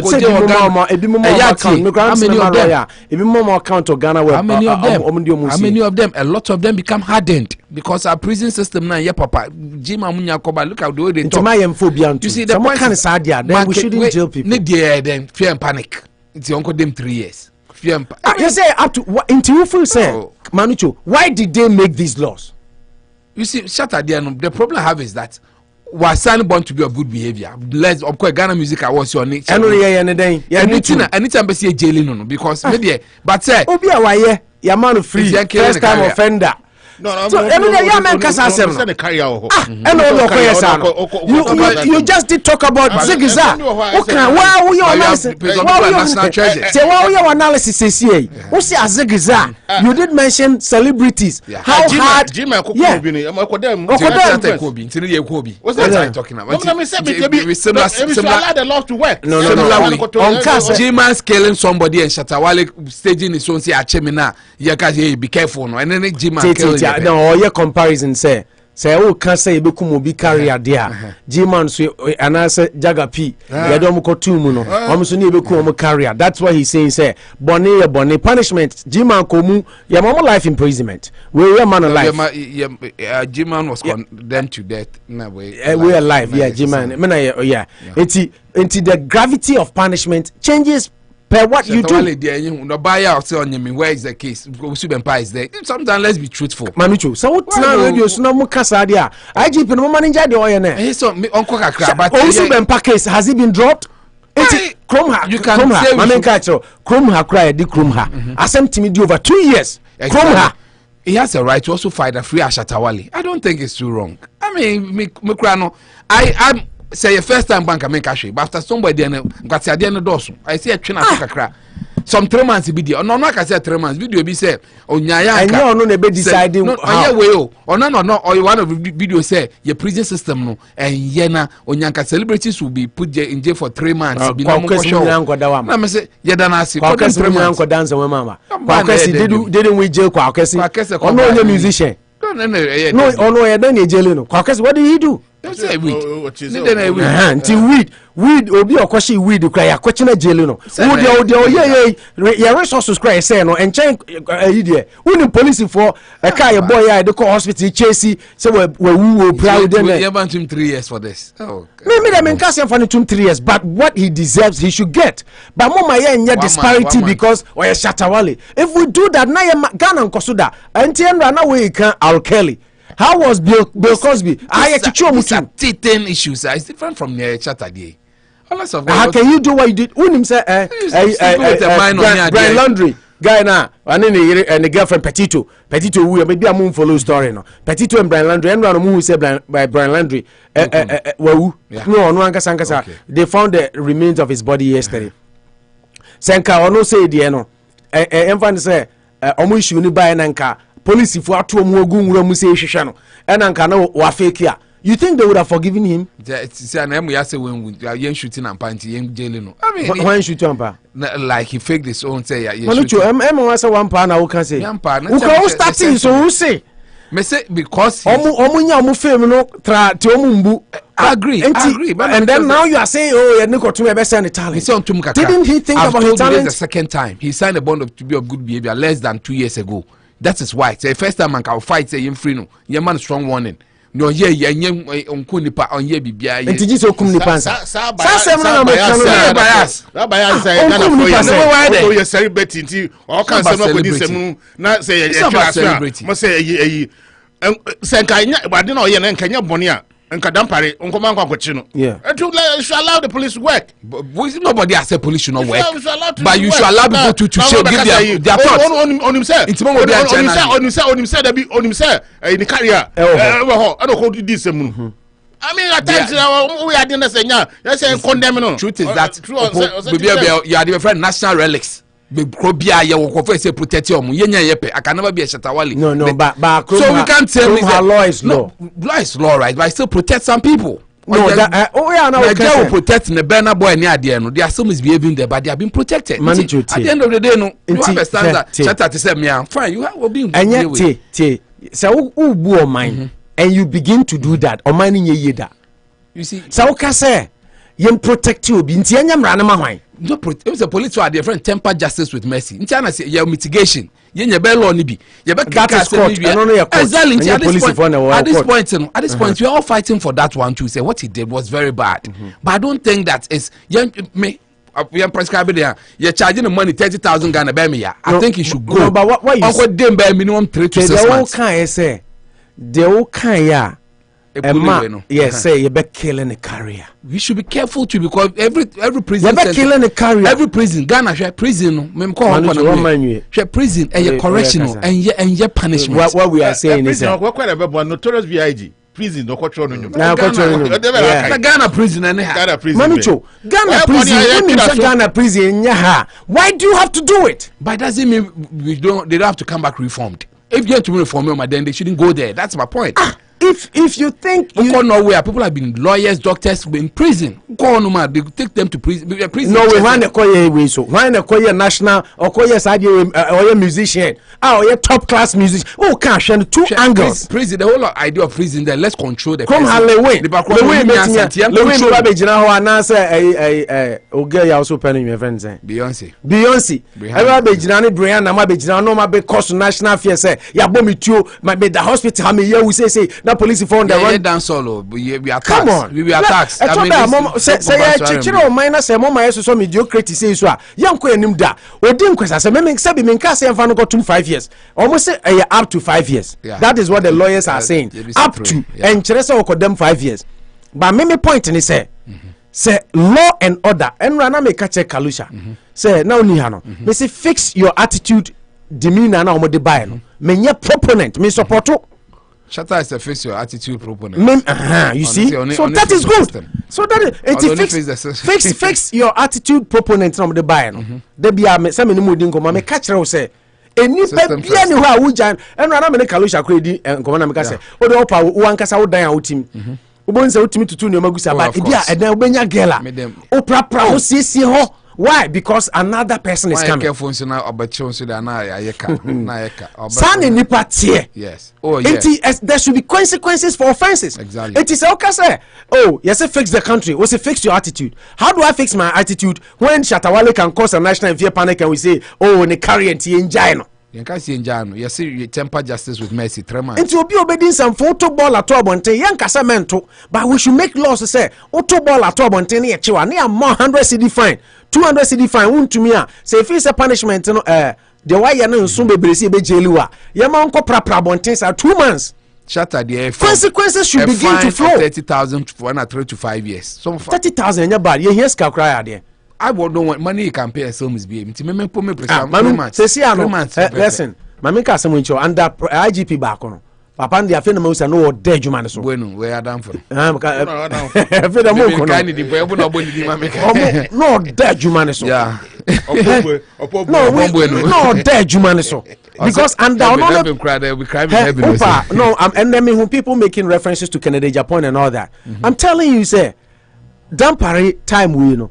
When Abeki Kasan 7 of Fanwadi. Kennedy hasn't given any rant since Dampare was appointed, right? Some so or how I'm so or yes procedures and then that's what I heard. Exactly. Yeah. So now and the entire mammy did it, but then I'm for a comparison and Canada Japan can some change say and then I'm say under whose watch under Buonuni and some CC Gani Bini and some amount for Kanya Yanyo Mushi Bini. Nipa be but under damn starting measure feed because damn pariba na any question yeah mun nyina nya gidie Manasseh onza Manasseh he didn't like Buonu yeah this Manasseh na ne say under damn pari every stupidity has its limit. Yeah. You know that is how the country and now on said they make amamani achi say or call after big fishes and say so Obi or what do you crowd will say crown and say what and you begin to think you set up refer person you don't fault us when we say we want him freed. I mean so I mean Cassian fan got 3 years. I mean I'm not in minister jurisdiction but what I'm saying is say yama mranya na juma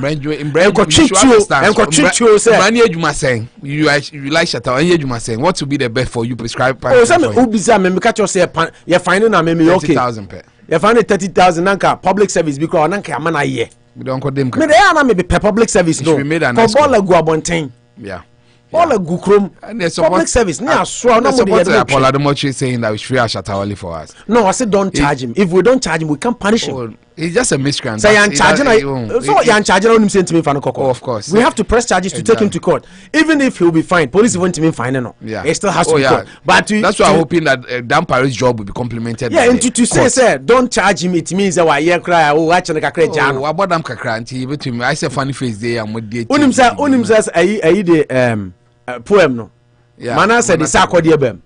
Or second sack. And them permanent cry. Why does the sack? Na sack will do this.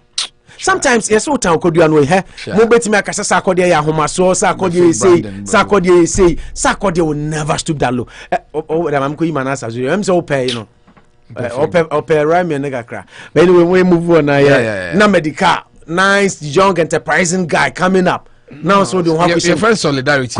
Solidarity with Shatawale. Titiona or Cochino Cobrandize gun for what? What is the intention? It's a licensed gun. I mean, Ninya.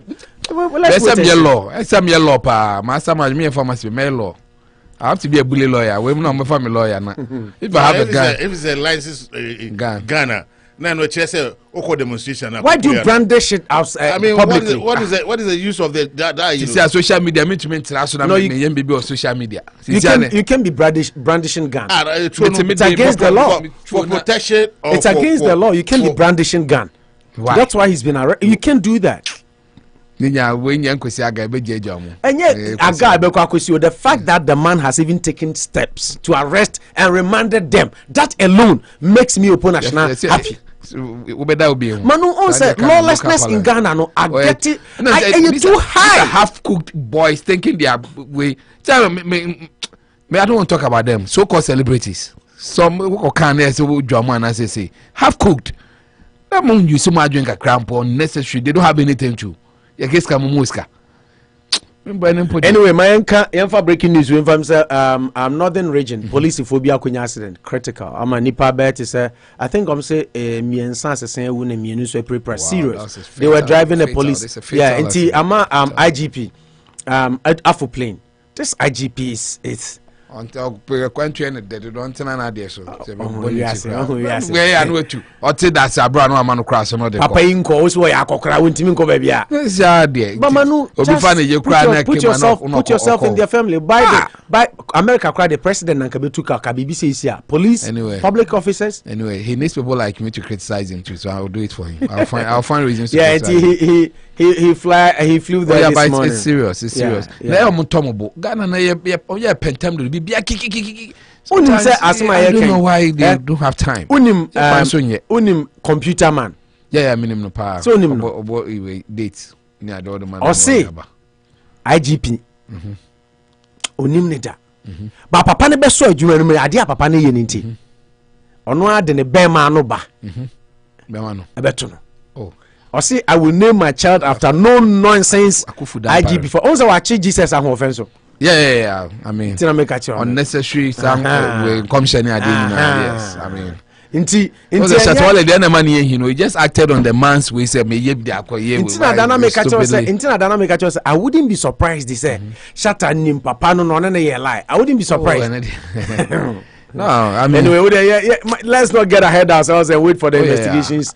Eti yachi oba wachi shatter wachi Jesus ahofe wachi reverend subempa and I say medical so no makowo and they are coming so I like is as my we change to me I come no watch the commission now kasava kan yento aso most of the maintain but the rule of law is very good and Ghana police you know almost code of ethics or rules no mo dey adwuma so we ade na sanya they come at you that fencing we the way money we money and can man say no papa na ba this is the time of say we read out all this in any opportunity be obenya bia no o je ke o be fa o fa and then say afi Ghana police na ye adwuma ntimi na me I know that they fear and respect respect be ma am feel say when the man na me ti wuti man ma obi cry MP cry girlfriend cry for power say because onya asema o with me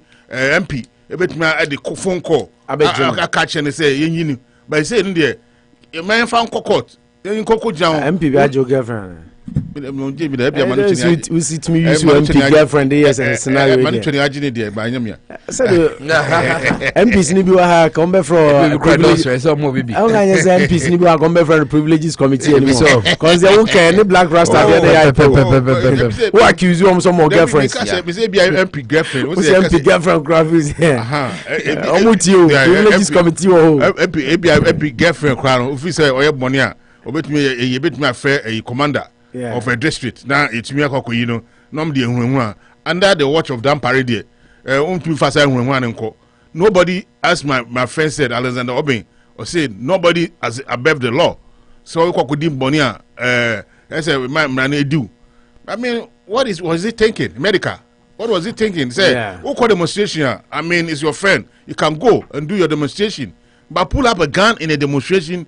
What are you trying to put across? And they say, say, please phone back one. Yeah, so that. I mean, that's what we they're will saying. see what happens. That is what they are saying. King Kalusha nya bre wasi say yi sa nya mani nyina fio na ma o man mra ye adwuma. Eno nko an na be ma yetumi affix attitude no.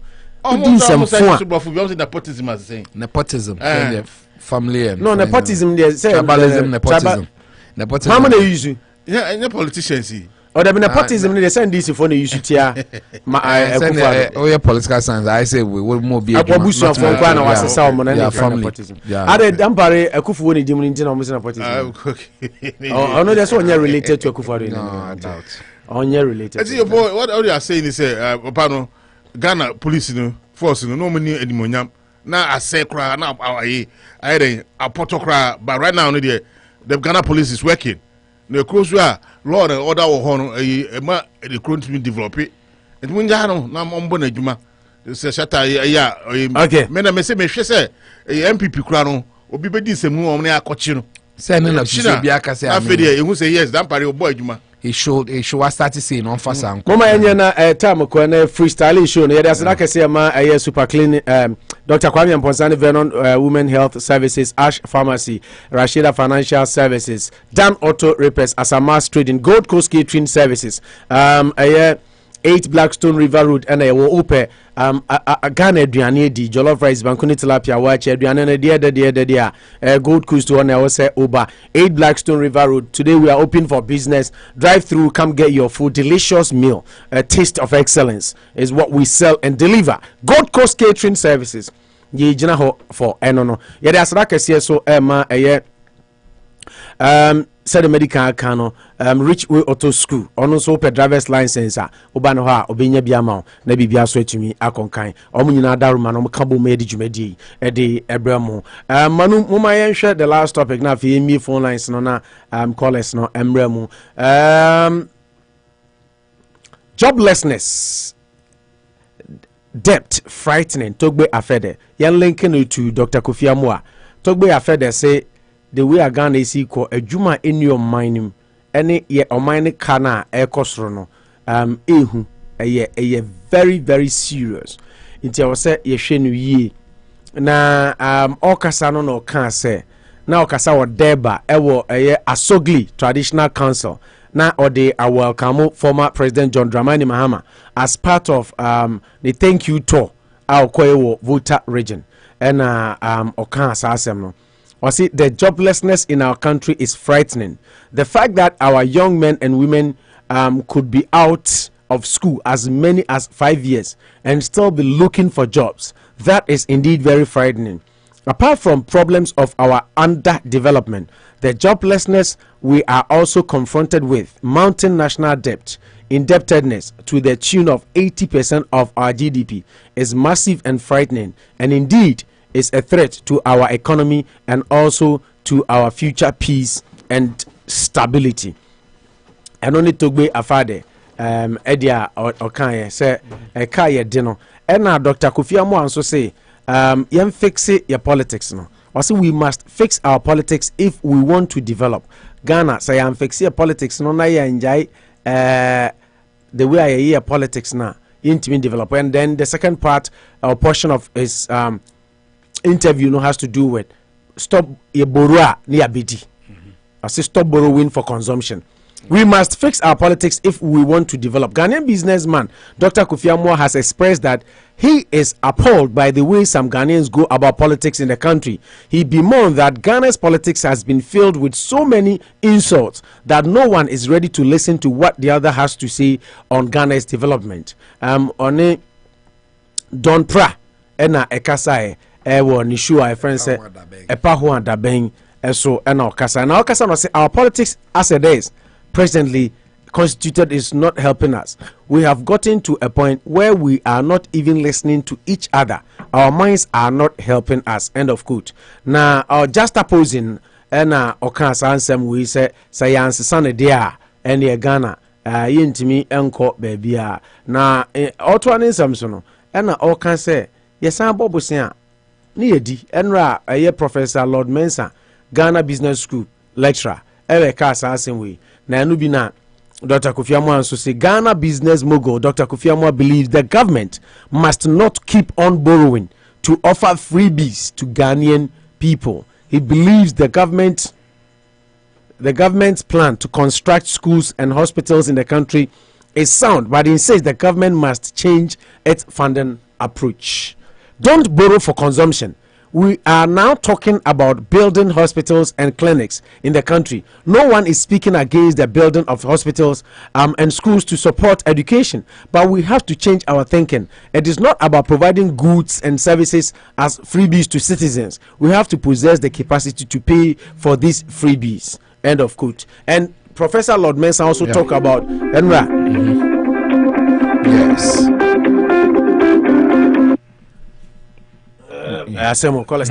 Professor Lord Mensah also talked about the fact yesterday. He said, "Din yakoje bosia yemfa nya de a ebenye sika ade akotua ye consume ni edi na bi so yera kakra bi project kra na be ya kakra bi goes into it. Etimo man kan we no mom na afi yemfa bi for." Yeah, I think these are high opinion leaders of our society. When they begin to talk what boyfriend Anyansa for no more, I mean, we expect them to be making some of these pronouncements come from one Togbe Afede. If you follow, I mean, bankroller for her to focus Asogli. He's really a serious businessman too, and he's done much with his life. And for him to come out, but the problem is unemployment. These are the issues that sometimes some of us feel that Anka Pentecost Church and so Anka Mufa petition for corruption and unemployment, and so Mufa Parliament. When you say no, so you hear some of these hard creativity, job creation, exactly, because strategies. We need to industrialize. They be America, UK, Germany, near the entrepreneurship. I know. I mean, we say so in the sense, no, Dr. Kofi Amoah, Professor Lord Mensah, say school dying hospitals near, but move for being be a juma. Exactly, because Saban be a juma, you be returns. Exactly, people work, will be taxes now. Why America will be America? Because at least there are companies, people work, or more high exports in the there's always money in the system. They'll be able to turn themselves. But yeah, acquire consumption. People even have choices, and we still have to pay for. Obiefi Kumasi Abedan Fantipim for 3 months, and the system still pays for Yakojis Canada by free SHS. Once you have a choice where you can go easily, you should pay something. That is the basic. I say high school, won't you mean South Carolina high school? No. Then you have to go and pay. Exactly. Yeah. Once you go in your county and your area, they'll give you choices, but 1, 2, or 3. A bang, college there. So university cry. Your in-state tuition. Exactly. And your out-state tuition. So we out of state. For more than maybe school time now, I think it's for more than a year or 2. Yeah. So Virginia now you just moved in Gra. Now for more than 1 year and 2 years, they won't consider you as in-state. Exactly. It is also called Virginia Tech and exactly. More. And less. Exactly. So they find ways that once you have a choice, you have to be ready to pay. They want people to stay in their locality. Exactly. Exactly. So that's the whole system. You have a choice to go, but you pay grants. You pay higher. So then why say people have choices and still it's free? Say me if takrade akwachi motor for 3 months, next it's all free for me. When their schools are calling takrade, why say men call takrade then? It's the same thing as what they are saying. The more things can you call general? And it's normal. So why discuss them the control tax age? Also, why discuss what they call pen balance, what they call do 2 years down the line, who has a chance of paying the money and acquire more properties? And they call pen man. How? Nation. Okay. Maybe I know your point. I know your point. I'm just trying. I'm just in out. Oh, but it's possible to be confined number 2 by America. This is no money you man motion and more persons for being there to fear if you're not depreciating. That's also indirect. Exactly. Life there are but chances. But we also they compare ma ukrawanga so they show ma. Yeah, but the tendency say ma peno obe hobo from one woman to another or be this kind and you know the best. Exactly. So you can gain, but normally you normally lose. And that is what we are doing as a country. That scanning a bob is need the air consumption. And I think this one is basic economics that you have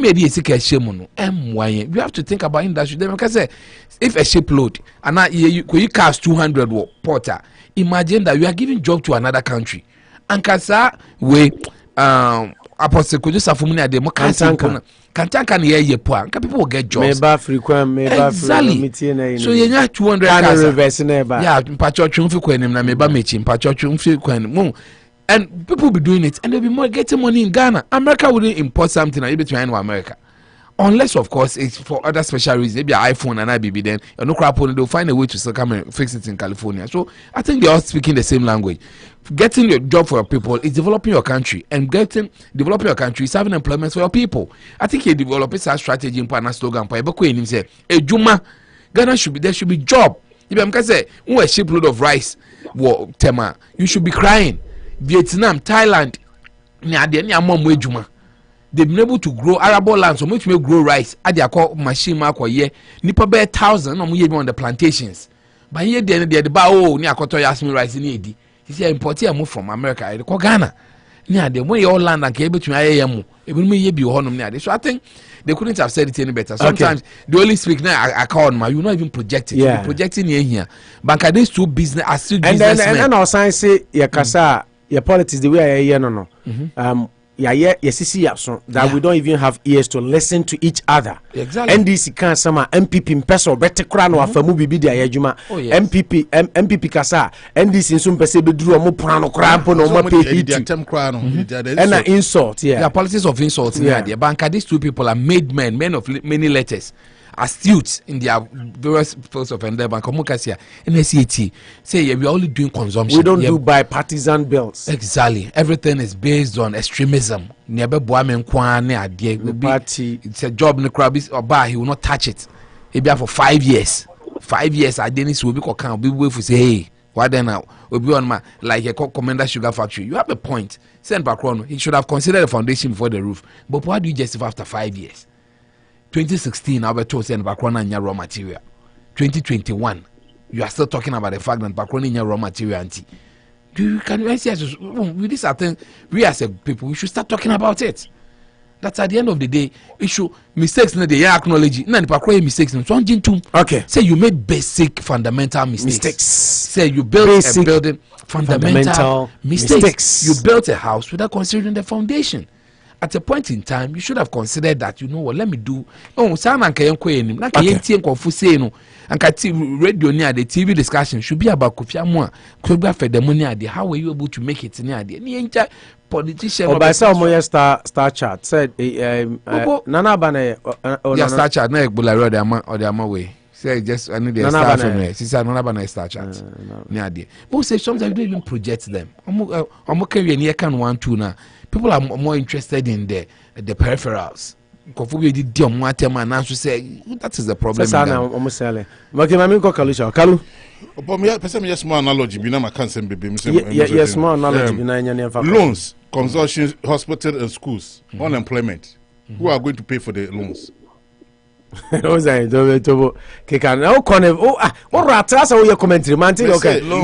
consumption, school. Who are going to pay? Loans for consumption. That is school and hospitals. Okay, loans for consumption. Yes. I don't know why you're not. That is schools and hospitals. Okay, and unemployment. Who is going to pay for the loans? No, hospitals cry. They say they generate scale. Yes, hospital they generate scale. The import of it in the Kokoji scanner near the best project. Now, project no so unemployed. So who are going to pay for the loans? Yeah, and so Professor Lord can see it has 60% interest rate. Is it loans no? Ghana interest rate, yes, 60%. But it doesn't make sense. That's what she has in Bokobo will be interest free for 5 years. As man, all can say. If no, I see that. I see. Let me understand that part. I see. Say Yakobo Busia. Na no jam so no question nebisa. I see say Yakobo Busia. Oh, because country be Yakobo Busia be a track record. No one see a bit default. Okay, so they give us. I say Chroma say credit. Credit. Cut to Asukalu. Enti ngofo akwa Busia ama mo no. Oni adwuma ye. Ena ekro no so ngofo ye adwuma ana obenya scan de akokotua akwa service loan. Enti unemployment is high. Enti last man all can say try to create jobs. Out of the jobs, people will get houses, they will buy cars, they will pay school fees, taxes, and then even pay taxes. And hospital, you bring your sika back. And the taxes not be then they can be able to build hospitals and schools. Yes. So I say right now, the upside down story. The first a loan that is 335 billion. GDP what's it? GDP. This is here. 335 billion. 335 billion. Now say it's about no see a child be abenya 6,000. They say they will be abenya bro yo. They say well yes recipe for IMF. The IMF is restrictions. Yeah, public sector don't hire. They punch because all the economists are saying we might go back to IMF. Oh, yeah, yes. This borders say Ghana no. The only thing that can save Ghana is decentralization. That will help us. Let every community, every district have their course. But also, mine and come from a crown. I just so mama mean just Jabiano. Revenue generation. But the mom first can shamis. Mama strategies for revenue generation. Now me target yes, I handy people now. Muntia. Me yache bibia.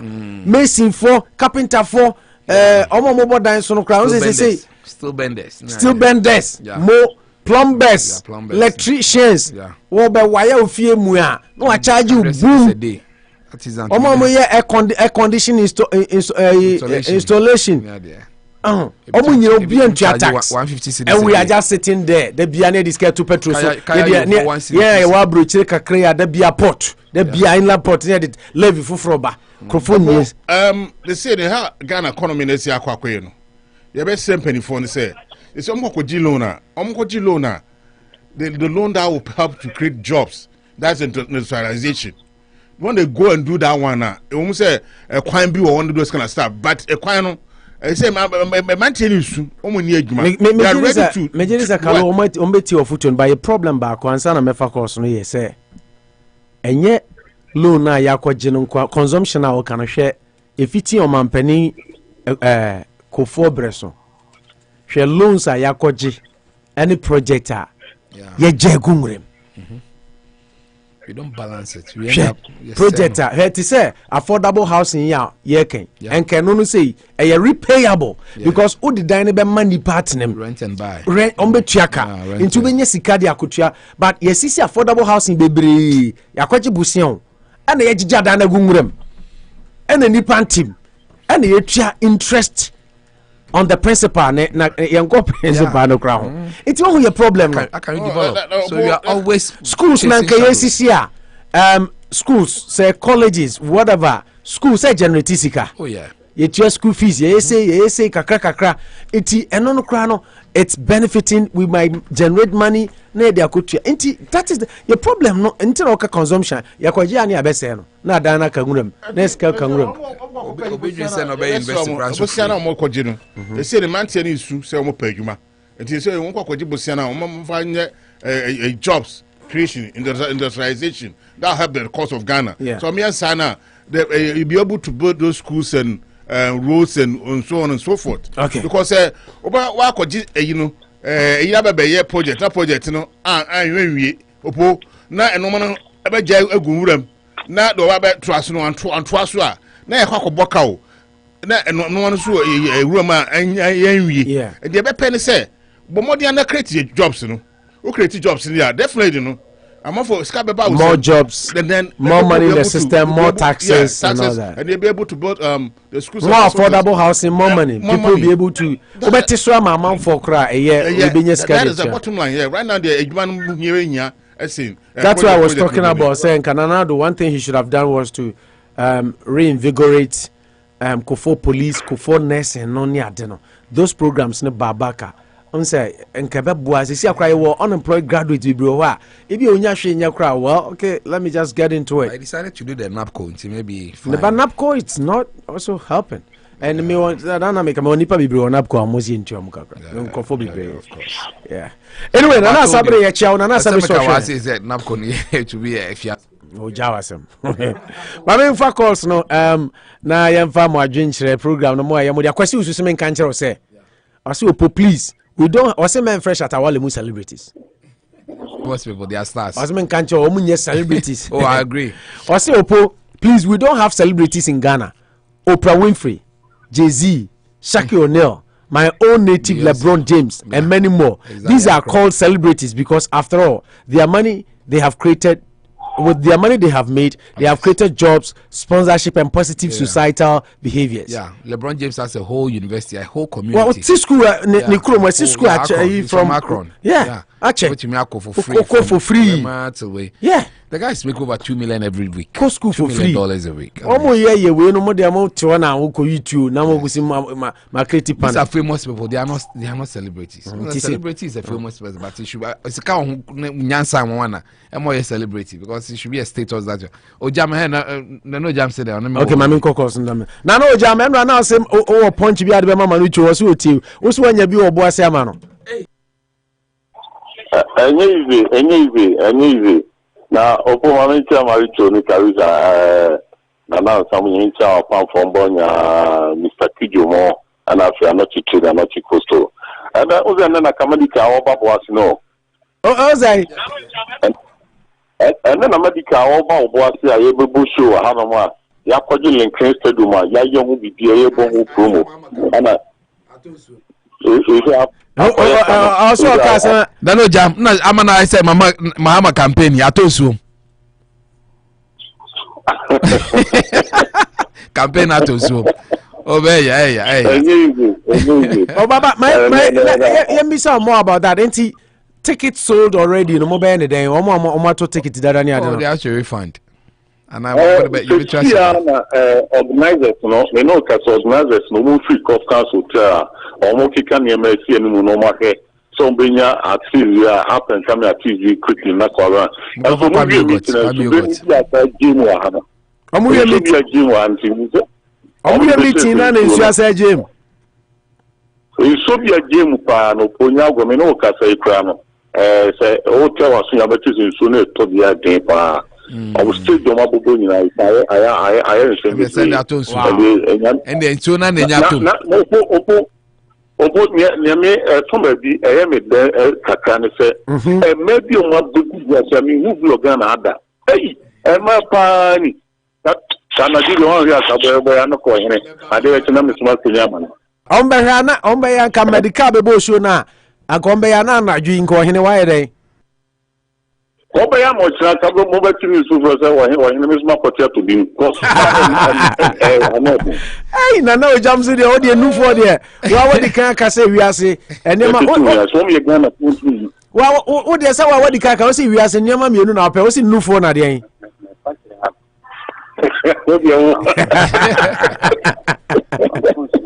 hey na o jam ya baba Ghana ya baba obuasi ya baba Ghana me manu chuli kan se de no photo na the bible so be me for hey nana o jam bema nana umpeso aso de jama mai de meba o de ma store asase sa jama wa sefa me o se won ya me pay bi de meba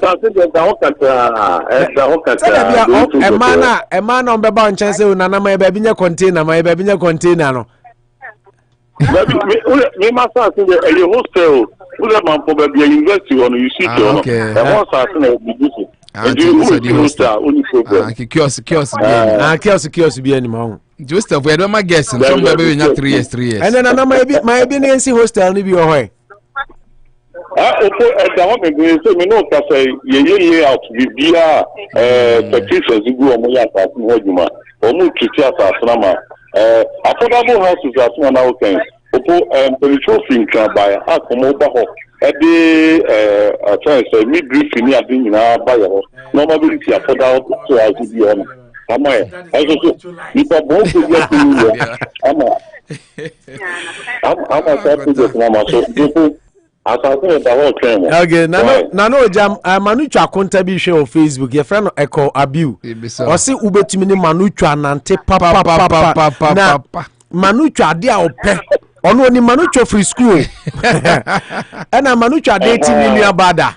O se Manu Chwa de a ope. Manu Chwa conference me gonna do so bi ni mu a. Me koko ma to ice cream farm me kan be to no for no so. Me no me me ice cream ka na eba. So the on nana ya o mind for na breto aso. Ma enti o ave de ye. Hey, nana o ya. Yetimu. The most interactive person can ever have. Nana o jam gaza we enti o. Em say na line na drop. Oh my goodness, nana o jam bo ama. Okay, my I think 38 Africa president meboa. African president. Africa president my intio. Because we will mamincha wabagi of owning na mincha uti for you, mincha monko drago, baby will be a Namimo, but make my pa mudi. That they are moving on my no one. Musa Modaja Transa a California minor. O Pomamin Kafa chicken in Assam, and I make a Professor Maminka Nasam. O Paton can a crow to ye Gibusia, your friend Yadipa, Master Yeti. O so okay, McDan, I get you said about chair in my boca. Yeah. You put Gibusia bar, Ned Abutia at your foca. Most now you would tell at your foca, then I'll go to Abusiano. Yes, Gibusia, but that's not your payment to say. You could no the government communicators in the Abakahon. Say government communicators in a serial callers. You have a check on the Bobo, a Beneguma or your own bank. On the Euro, I get a mouthful. Museo could get government communicators in serial callers. No, they are then over to Abusiano. Then over here, could Busiano. And some more can they a control. You could Gibusia, Shepherd to Gibusia, not could chapter plain word in it. Would I could Gibusia? They are there with the bars, cannot be get the boat and scan over here at the Atlantic, and they are then over here, they are Busianica. Eh? A bed then a Busiani, boom. Yeah, that's it. I said, by your phone, the bar. I am not saying, Omo high can tamo. About Manuswa. I don't know how I can tell you petition. Sana mi huno. Kenti sa parade ya ubu. No me okoso. Share a person nura. Nsema president ka defend na bi wo Aflao. School kaka de school kama yesu oya opo. Yet my school ade ekai ade kitwa ade amangoro ko school hono na ade na si ho more than 6 years ni. Okoka o mampanyi so aka ka abre onu ankoye. Can you imagine opo? I think you know the Oman Canada koye. So the days no o maso obabwaya na. Okomoko mo dia ba mi da celebrate. Yes, yeah, the CP. My father next caller on the line, but Ibrahim Abum design. Opo me huye. Bacho ma intio. Opo bokore. Nyanko pardon bacho me huye pa. Yo me gidi se on huye dia ende yesu ayo Ghana no. Enyam mpaya pa ani mpaya pa mu yema mu America. Yesi o haboko na opo me bomma baso. Na bomma baso ndebia ya na mekase nsankyira adwuma no munnimiye ena muye. Enye se bia mu de muye munni de muye pa. De ntia me bomma baso no se onze sa factory na samna na muka ho asami esi John Dramani Mahama aka se waye factory na obi ka se onfa academia onfa onbia fidie na fidie no abeya sugar se ye nyina ye to abama wo opo na wo baye Ghana mampanyi na Ghana sika na edia de pasi baby na wo ye ma nema ne seya na ye ka kire wo se nema na ye se no ye chiwa agina se no wo twa yampo a opo mampanyi na wo ye no miminti ase empo so ye fati one this one fati anya na do na ye ka se wo ye bi na obedi hu ayi adi bia wa sibi ko na koko ye de eto aso a eno so obi bedidi ahemfo bi atem anase bunu region haya sabi mre bibi koso haya ya haya ye mentem ya bia koso ho nti yankwanfo na ene omutima iwe mu no tise yankata enye omo ha butre omo ye MPP fo no tise enye omo ha butre ba minim se ba ku bi woma omo so ba ntisa bi tise na na ojom wo ho na kore wo ba bia o ka o mu so wo MPP mu ba wo ho na kore na no ka enti sana bi wo ndi sisumu enti enyina kopumi se enyina ye be ya adi papa no ye be hu edi akire no yan criticize yan hu kwan yan sa kwan so anye boni kwan so na yan nyina yan yana se de be ya se de wuti America hu beto me so ameti Ghana ha mi hu beto me na mai na move forward anye sa di ya blame game bebrebe no opo emwoye oko maminko no bi sumere embeto aso ko nyasa eni ni papa kutere. Thank you very much. Maminka 508304939 508304939 outside Worcester +1 or the buy ebe foul now so do adwenture the aba Mamo share on Facebook in our channel Yaramasi for your time and everything being with us. Okay, Sabri, yeah, there's like I say a Gold Coast catering services. Anochi trading. Any Anochi Cold Store 54 Hamilton Street. It's open and papa the abon kwan de aye aduane a ho na I was say oko almost so taichi and I the phone insegment bro Nabian Barbering Salon and so boy in Chidom and I de aye phone insegment and so the bro obetumi afre now do adwenkyere the aba sabri de mbacho nipa edro ni so aye Kojo Poku Mahala Kojo wia na mbacho Worcester number na ND44 no so ko Kojo Poku maintiu Oposa pomu ya de bacho nyankopon me diniye me ho eden mabusuafo nyina nso ho ye opone ya beda nyankopon asna ukonso na wode na yentia ama King David Jerry ana junior opo odi chikonfo nyina te o mafi omu ye pa nti brenya ide nka omu metra ye kaka opo na mentia to sumielu enkoma na bia mba be salofo me mati no so opo me sawa akwaso na gba nka ze so obi ba wode on to baako the what baby on to money na da me so fan family tron kaka obo and some and I won't say the bia me come as ma ade tia na wo comment asaba the best player papa na Abdulkwa Akufo-Addo obo empanyufo say the old chat we nim say the tia empanyufo another obi ababonten another MP ja wo na omo ye adwuma na tuma ababonten ka to say we dey say okopato a obo ya best no ma wo nyina ni 2 meses say wo ye o man panyini eti oni hu kwan to okopato eti ya best no sa na ni kata na o kan ne de obo na mianu mu ko ni asem eya eti da e to pa ne de me de mi kuso America say ya papa no they obo blog ne say ye wie no eti wo ye dey ati omo padan ya tram NDC voice na 90% obo ta wo wie kwampo na me gidi say true ba bia emta nkura ne betimi akom akope ba bi pa atra asua de enu mo mi be hia dan say dan ni to na obo wo be free to akono na fe obi bu pro ba bia no wa ka ba ba ka say wo na wo ye ya na ya be say papa no tanya manema na ye koso ne de ma o ma bi ye because that one omo so to aba ye nyina ne to aba no wa ka say eti no bo your friend is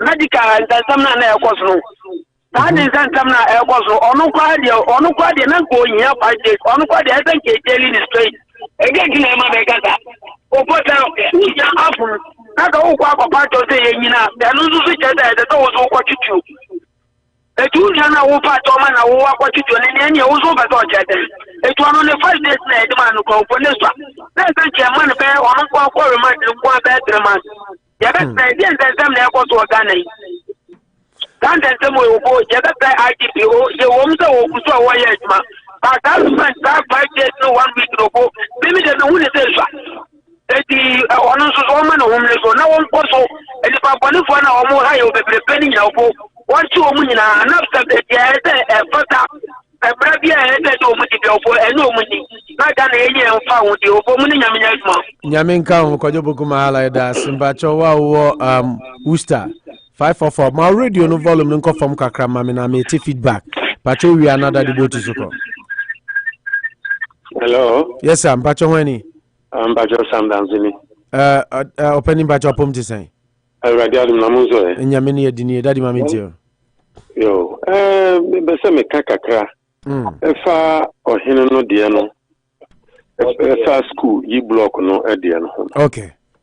Ke se ohene no oye ohene no pe ade papa so ama ne manfo. Yeah. Ono na djuma. Na ade a mihunu ni se o mampanyini de se nipa no eto abama wo wanto abama wo uyo mampanyini. Enti no se na adumum na onya abotre pa. Yeah. Umsam sa ohene no ankasa yi de na enso no nkire se mpanyimfo se obi fum kuma obi mfum nwa. Enwa. Bado na adu no na mampanyini no akoye omamu ni nyina papa. Nti o kasa ese o hwe o kasa no eyi pa. Sa ngise sa ohene we nu ano kan nso ohene foforo bi nso. Yeah, ono your hine foforo, ono ye chala traditional area hine. Yeah. Chala de no ko kan say ye wi aba ni mama Akufo-Addo na 2024 mahama de ani ade no. Won say oman no emra enya adwuma. Se omra ye adwuma wo Ghana, ka sa wa hine sei ese Supreme Court for me ama e kwache no. Because the asemi court NDC for ntumi improve. Yeah. Ama omo eguegu NDC for so. Yep. Ndi se ohene no koka se mahama ni di nkunim dia. Na je se ono evidence no. Ndi ka se Supreme Court kura afra ohene no. Na wode ni evidence no eko. Ne se man no mra ye adwuma nka sa mere ohene no ka ahemfo no akeka sa ansem no. Enka wono mo jai. Esesu omuhu se oman no emra ewomu but emra no omu na se yemfa nya dwuma se edimra ne ye dwuma te sa America edimra ye dwuma no a kanye ne so ohini bia sori a na okasa ye kochiri obi a na obi eyese ye pachew esese yemma kwan emma mra no yemfa oman no mra no enya dwuma na se edi ye dwuma bia megiri se bibia beko yi edi aman manuato. Yeah, that CP Daddy Danso, Nyamisha, ne also beautiful contribution. I love it. Okay, Nyamisha. I am far in your bema daddy boat from Sunyai. Daddy apom to say my intio. International me pa minister also ni money to ni Karusha mo Erade adom yensu ya pa. Yo menchia mo na menchia bedwafo ne aboafo a mo boa mada ne da nyina mo sponsor me yesu nya akwanya etre agene million mo modi kan no mo mudi machinyira international chesunya course ne mfura na enye ya whether no nsu adikato first whether na santi ai network ne kra ujam free course nsu to pa sa network ne na enye nti ne dum formal no omo dwa omo enya radio na nti daddy boat na obi etum na edwom formal na usunwan nti. When we say, I'm Mr. Messia Papa, and I'm not one of them, it was international. When we say, I will be more. No, with the parties, no, with the Dimochi, and I never two or more. But the rule to say, a bannister, I never two or more. And so, jive politics, or several as traditional. On my in Ankasano, and no, we moved party seminar that's who when we are in Kanyasa, they tell me, I make us say, oh, say opposition party, ruling party, no, and I go through maybe and I have a young group. It is over you on one side, the other side, no, but I no Becca, and I dare no obey. When we are. And why one them Daddy Botu di kaka I'm so credit na Santi Cobra Oluma yanko apom ti say Oluma mpa choti minka. Hello Oluma. Opo yeah mpa choti minka yanko. Yo po meton kapa so ho ya de ba cho me ho ya nyanko pandum. Yo me da sile be ni akwanya de ama me ma mentia my father, Mr. I'm a tenant. But Jose, another Mr. Danso. Into when you Mr. Danso now, yeah. Never say that, Papa. Baby, I will be a Mexiano. Now I'm here, Kama 1, Kama Kojoago, a Gold Coast restaurant services. See you on a Juma for you now. Mamentia or Panas, no BBR or a program in there, and an area, and you wear all Ghana. And that's now at Mass, and now 7 o'clock. Said, yeah, we are Menosana, Miss Mayo, so Bompire Mamia, Miss Bompire Mount. So we did tit for tat. Tit for tat.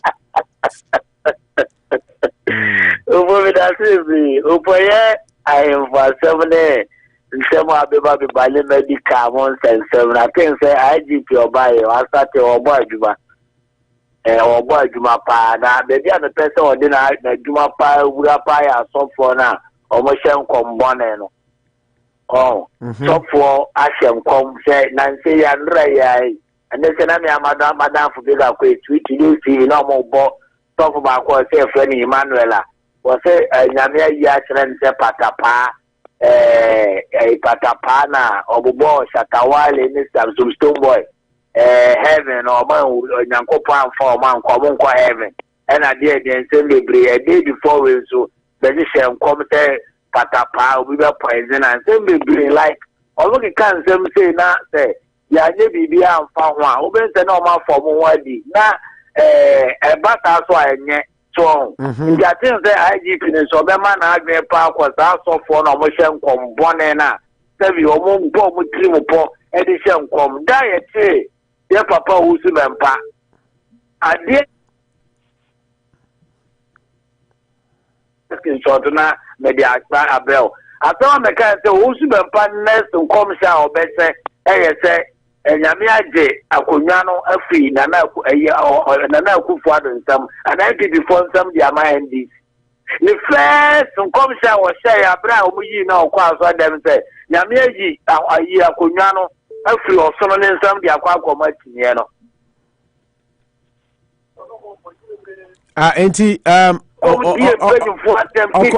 Okoda mu wie no okoda ya che no wie no wa ba be hye nkom se sisi de akonya no ye chinye de ya chi wie ya ne next friend a okwa asare ne kwasi adal nkom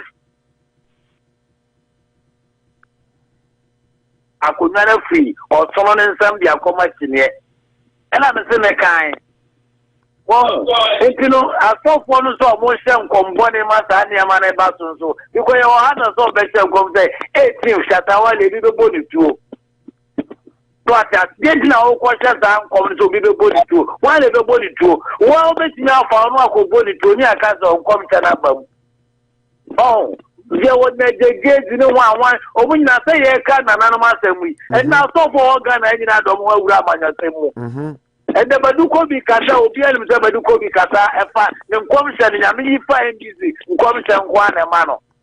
Now, the get the air Kata, Yankupon commission, and Yankupon or the fat, a NDC, quant, in a commission, be a question and Ado.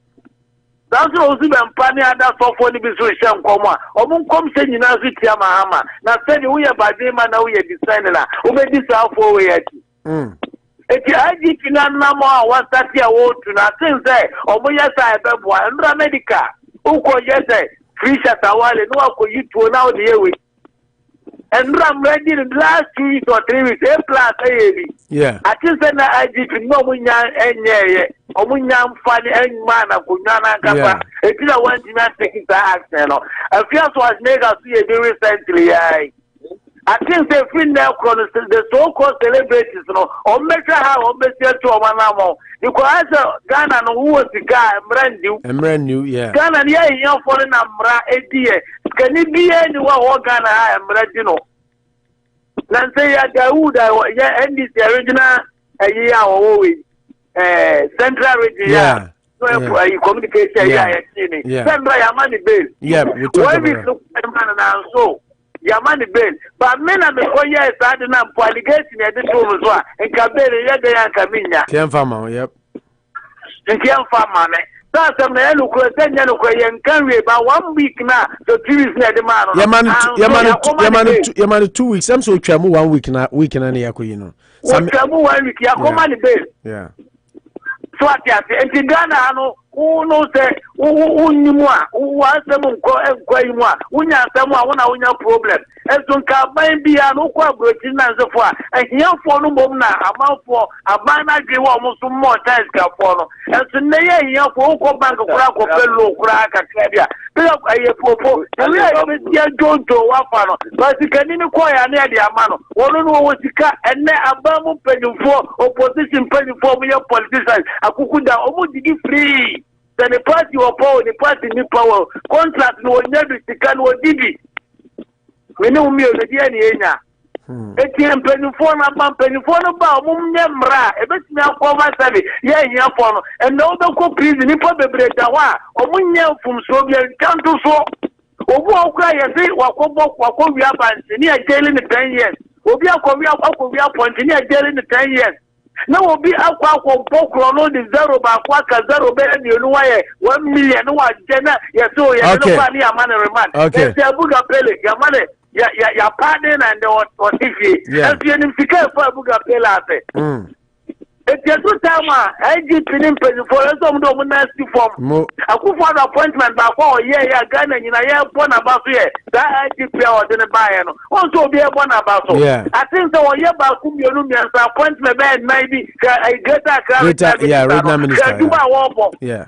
So what you say, some ministers visa no more year Juma, and you could go yes, Jumana, or money back on him. Yep. So ministers be a mobile, or Munya, no Mudiska, Sebi no more say, can someone add time and the train of 4 political parties in the yes, yeah, that's it. Sammy, no, Daddy Boat, now Casa, Daddy Boat, you point in the moment. Yo, Sameda was my chairman was my first international said and I made 2 minutes so no me can be say yeah so you need be kunyaso na se sabi o mu ne ho a akwakra so on pass o channel international me catch asem so e wo bible mu me pese me busa o yin ya and na ya papa o kuja to Ablakwa but parliament o ni dimo bia ti sabi only fi ya on the president e go say ntu anom kura odi na chi a o de camera ato ne so president Bowa Pra, who are Rodwa, President Aboni, you know, only you must be a Gino. We better be good on the Yanti Krumla, and a former president, the Becca say, employing for Ghana, employing Punya, Akufo-Addo Atomo. In some careful, Akufo-Addo Atomo. I him for 40 of Pioneer or Casay. Akufo-Addo Atomo, you know, already be a new or Muntiminka. The Bacho, Kasa, him for 14.4. Okuja talk about the former president in Kopacho. But that boat and yet dear, but my main onim Zamunzo Mokabi, Mustafa Hamid, Eka Se Mahama, 1 chief, 1 fort, 1 teda. Me say, me ka president, me ka I say a ka president. I mean ka. Also, obisi more Nanado are 2 chiefs. And I make us say allegations no munyi na parties in muko opposition munyi na moye because me wo audio has see opa me boachro Mr. Fahamid say me wa chinye international me wa chinye say Mr. Fahamid kaya enye nti okuja to Ablakwa so won say enye nti obi ani atopa exactly enye into a near chop of Yama sign and me person to sign and say of the dining pentema, Obisa former president say. Negotiana, what do you blog no? No, the complete answer was the Kunyasana. But I don't think you blog no or see what you know. International, we were so real to say, ever go to buy no. On complete Diana. Sanka, the Sako Babu area. If you are a Babu, I send a couple of in Catania and Neoka say, will be very man and came in the Sopra. You can move so almost as my opposite to say, never you blow. Mean, I don't know, say no more. The Akufo-Addo complete crowd of the day. The Omanga saw Muto Musino or Musino. A dog's chance, and you know, Ocasio saying, I would try a national cake, you know, and a Kakaka.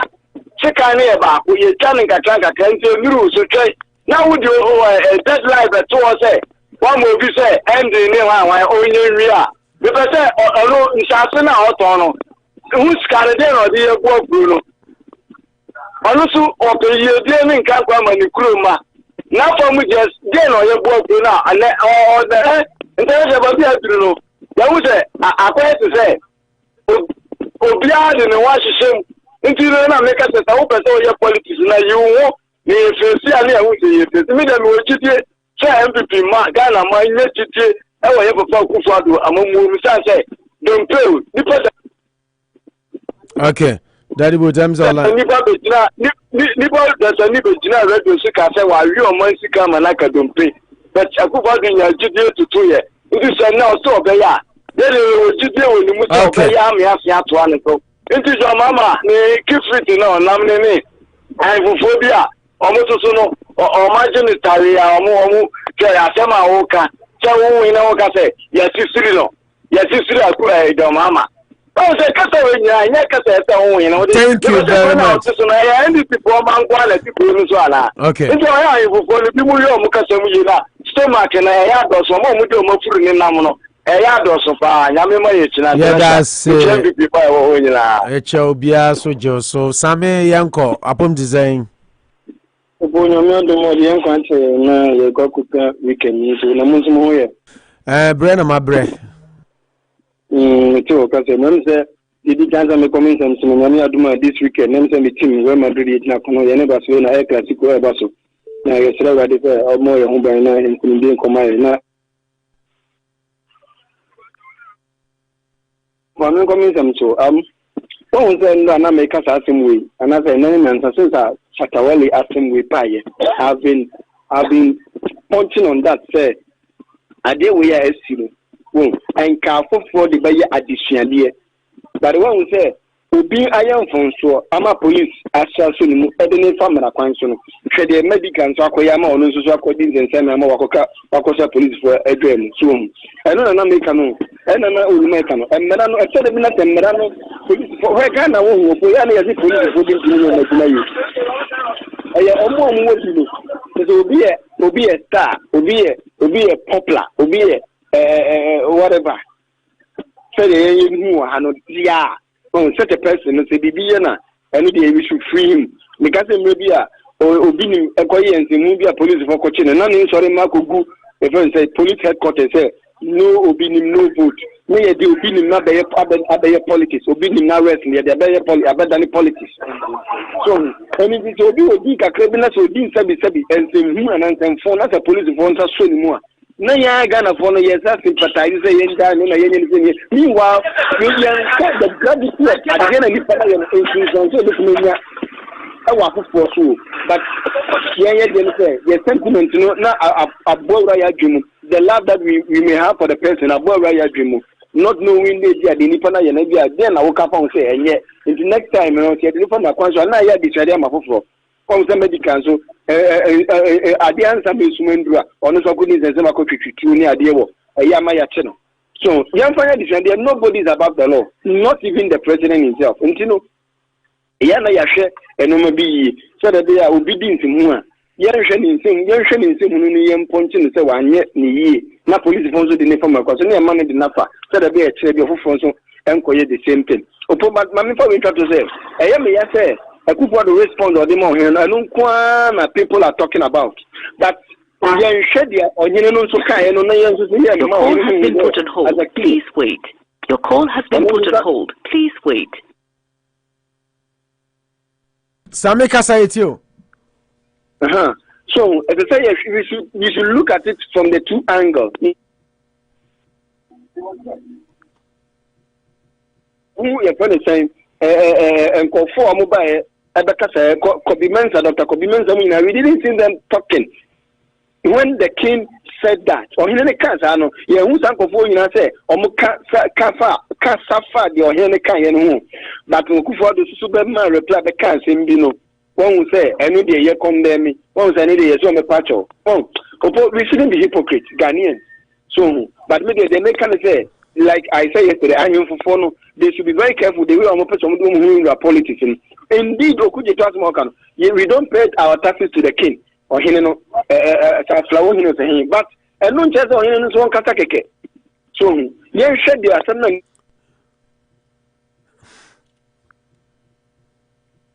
I say, Wahina can say one can say about the Yajano, but on Mampanino by reply there. Only there, we are holding him by the neck. Opuya best idea.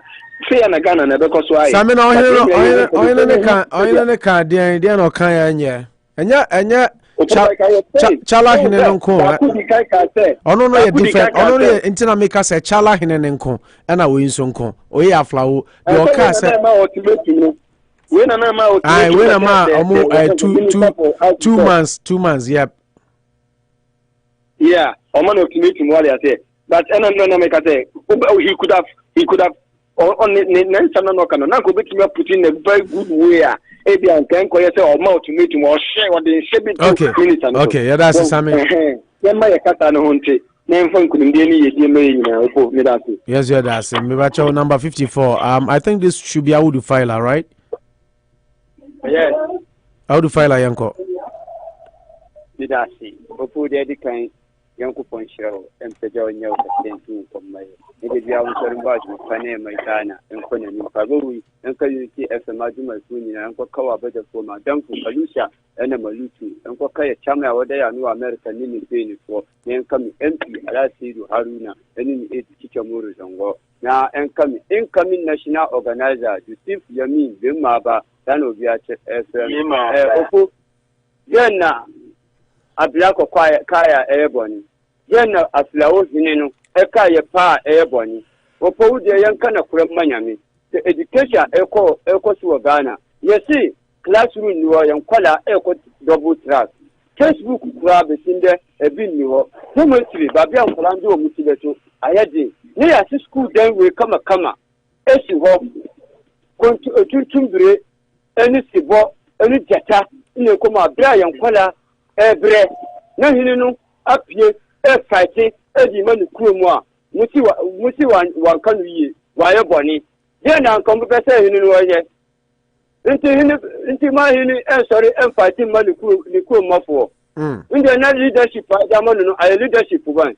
What here a casa a fighting man in crop for because when say education not a coincide a poor, yet in a poor classroom no one say school down to see her now so I I'm a school no essay. I didn't see a school classroom war essay in crop for education basa in the one class and the other say over the peer a casa maybe over peer casa. President where said the what year not president I am Tamabe Bion Colano so Mutachi as the Yentino Koya Opoa Caboniana. Then the one in India and another cast and the Lanka Kobby school. It's another moment of Ankasa, another moment in the Ankasa Ablakwa. Yo Ablakwa and Wokumagano into the president. Every day, 28 million Ghana city the free room, as a region so we want Ghana Yebra, Mablakwanka. President Pedro 34 million Ghana cedis. No, the premium umpa any disco was so we are no better three Ghana for you to come here. Your business is in Agua, Mablakwanka. President pay 10 million Ghana cedis. Any premium America. Mablakwanka. President pay 35 billion Ghana cedis. Any quote Sabia. Ablan Juma Chewa Ghana, Machabia Mapeni, Ebony Wabasama, Ablakwanka. Can the Ghana yetim education of security and yet market and yet banks agu businesses agu adobo faduma agu magazine agu aboso important let us say how to file la for enya butre 2024 Mahama ba Kobby Tiwo Bema won ka se won pinima eya Akufo-Addo and handle over from mama and from mama that's file that's momuni chokosi from offense to asmame Lino for mega was baby, two phone and coupon count, maybe I would be my American man, and if you are here for another baby. Lino for yes, sir. We are saying, oh, Mummy and Cano correct. Many people be any baby 200 years and now 150 years was as usual. Into the end in a man Cano correct. Into a mamma when I air cono, into Minumi and no part and I say, not said the quiet dream, near Cassia, General, near say a bottom, near say a tibia, near send you my air coso, and 4 of my into a mamma a yana. me mama kesa wo bebrebe na na do danko Akufo-Addo ba no sa promise 280 promise na wo de ba ye no ba ko na ba ko no kuro di so no and ni free education nti emu patare nti ya zatra o yo sha ama 2024 ya zan ko fa MPP abembra nka mi hia wa na mi do na matumanum na meze anya mba si kura no ya hwe de ekoso wo man ni mu o mani na titi afensam no ye huso tax awadi atuto drink so tax awadi atuto normal so and the sabi ono yire kura da this is tax so mini opo nti die koso yi eyam o man Ghana na ono yire Dr. Kwame Nkrumah di dai ni ana mama mi zawaza na wona na nse o ka sa o yira wo na mini opo mi yire wo ye 2 years ni mi court kura nyambiri mutansa mambo na according to no me da na zukura ni court mbiri nti watu ya taxes en o yire ansa na o yire ba wono ne dai no taxes en na o chia mini opo ansa na me ne yire ba da ni just me so air condition na me so fine so let bill e ba me tia ho tax me nya easy. Oh my goodness. Okay. Mini opo nya kamketua enti se na wo ko yo ba life kura na obisa wo sai o be tia sai e ya tax ni bia mini opo ye driver for nam kwaso petrol ya beto diesel ya beto uto amount ni nda akiro baba na asesa nti mini opo nti amambuo we pa no na do dankwa Akufo-Addo ka se enso no hwe no mini opo nka wo Ghana hanka o yira wi mi do nyam san ka muntimi nto o jan ye so na ye klemo fo ye no wo ye to o jan ye so na nka muntimi nto akura ni din sika be no de beto akura ni din mini opo mini abano ye juma panta hospital mini chan bebrebe mini awul mo ko okay ya po juma de fabo ma ja yes mami aba o show Facebook ti wa te o sin ko me won say wa try multiple times or friend na line na drop because I see you to crying so otumfo na you might be my last caller ma bre na enya announcement na fi enko pepe bi humi pa cha pombo ko de otumfo na pa cha apombo ko de otumfo nana mbacho otemenka apom boko de hello otumfo nana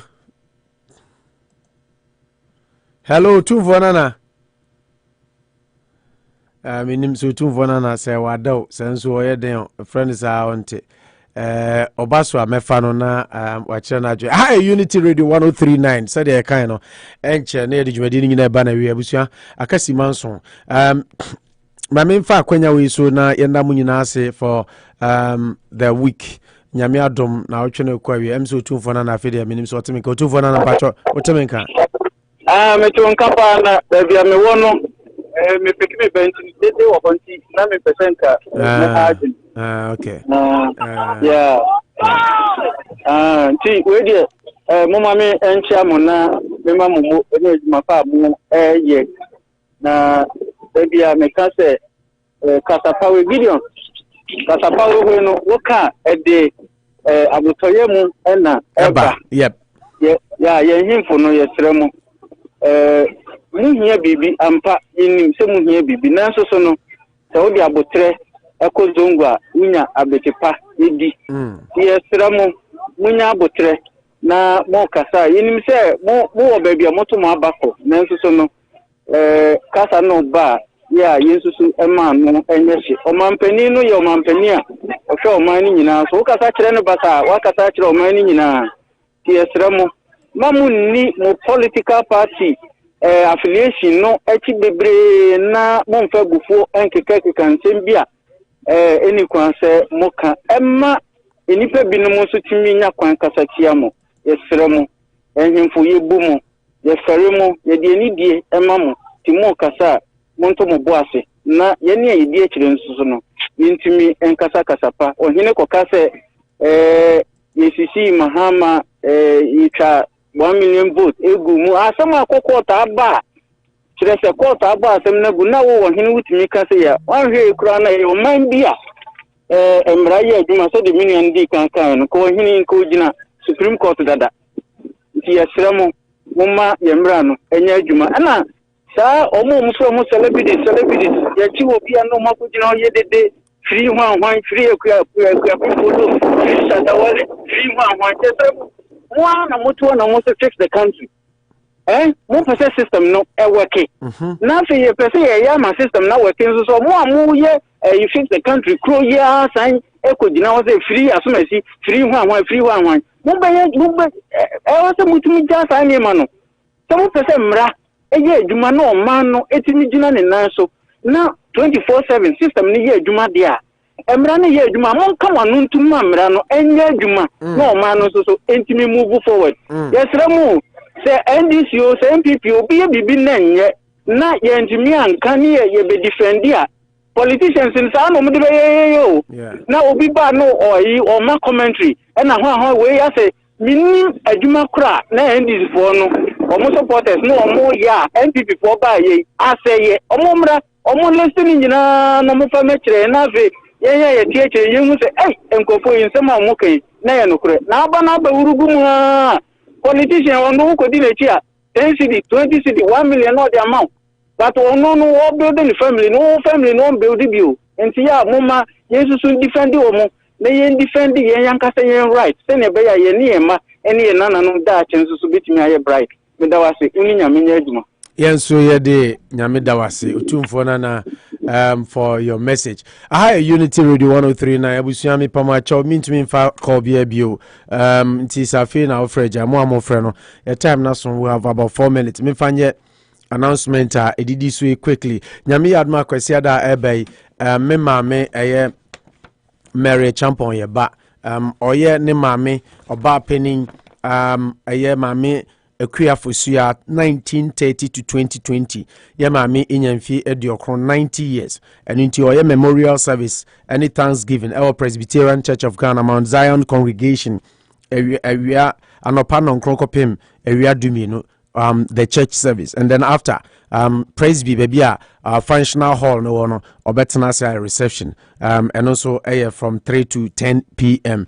Me papa nana Kofi Amoah yaso sanso na ayipafo ni bi mezo ono ye grandson sanso na Eunice granddaughter Bismarck Chumesi ya aso anase in-law so na Kelvin Chumesin so a great grandson inti ma Mary Emma ye no kwesiada and a memorial service of Presby after that na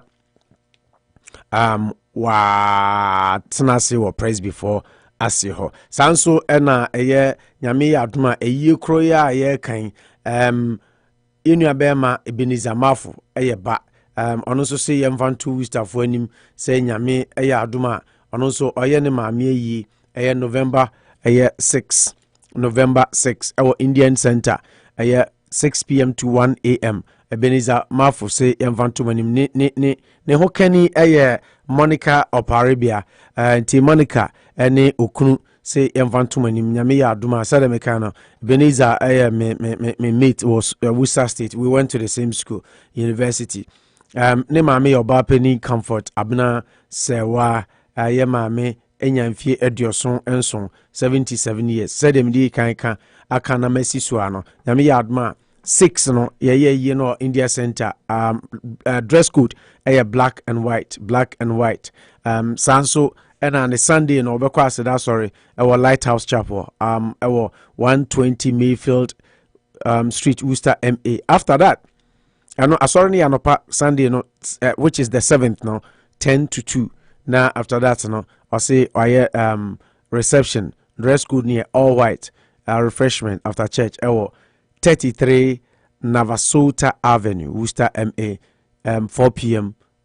till you break into mama enshanuso na yinkuja inu abema Ebenezer Mafo 6 November na ebeye na 7th wakwase da sorry assign reception Navasota Avenue na sanso ena Osofo a friend say Isaiah Apostle Isaiah K. Graham and so Oshobosom 2-day prophetic and divine encounter. Now chese butaye das no restoration of lost years.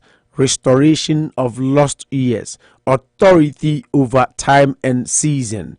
Inti emre bia wahwere wo wabra bombia no emra so se nyame restore the lost years enyina so ede amount to chese nyame adoma baso 5th and 6th November 5th and 6th November ena baso ewo 1070 Pleasant Street 1070 Pleasant Street na dwumedie ne koso wo se ohyibo we yesoronko nti bra na ebeje unyame ensem inhira bra na unyame ennomo bra na afei ne awahwere odonsa somu a enye yie kokuruhwe ase ne nyina no eto nso entumi ntwa nti we osofo Isaiah Graham no apostle and our tonsa from restoration of lost years, authority over time and season. Friday and Saturdays, 5th and 6th November. Or say a numeric kwan or a 6:30 p.m.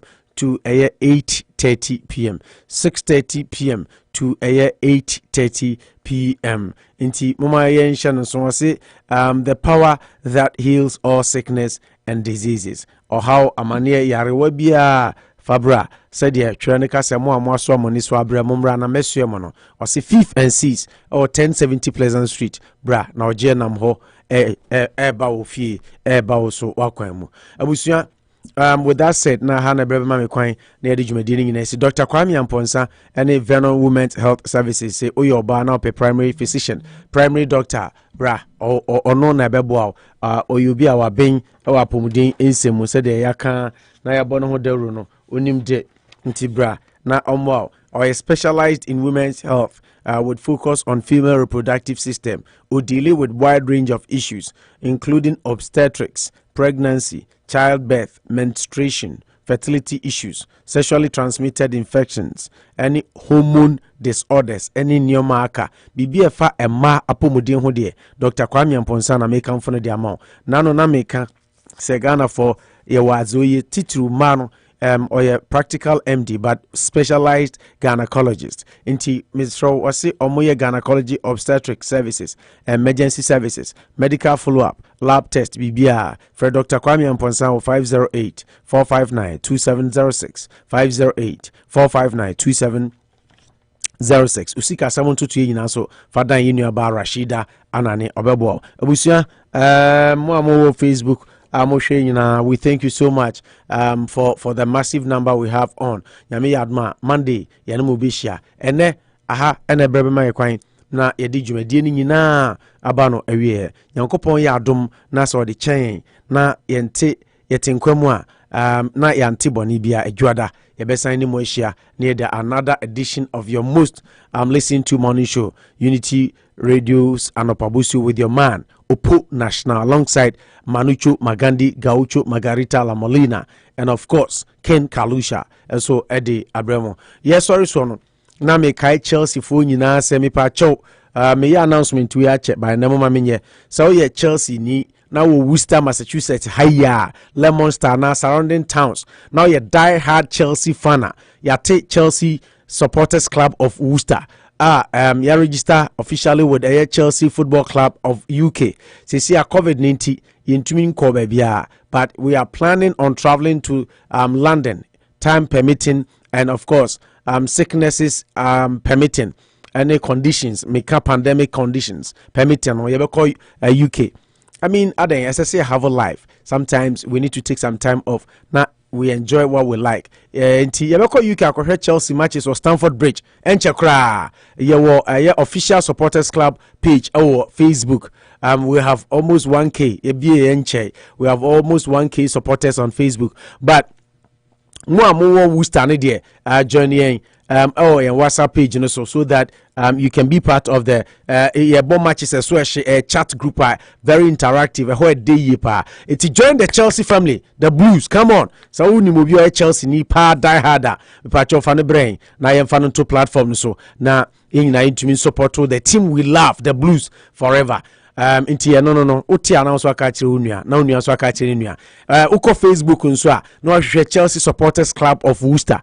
Chelsea Supporters Club of Worcester, follow us, like us, said the postings bia utimi so edi bibia ba ye bebo game a bibia de bia so utimi do adwenkyere edi ba, and you are also free to post anytime you want. Nti eno so edi eno aha na edi musi nyame yadma adwada Anopa and Friday dear yebe home or chana kwesiada name Monday morning we will be here as usual near Babesum.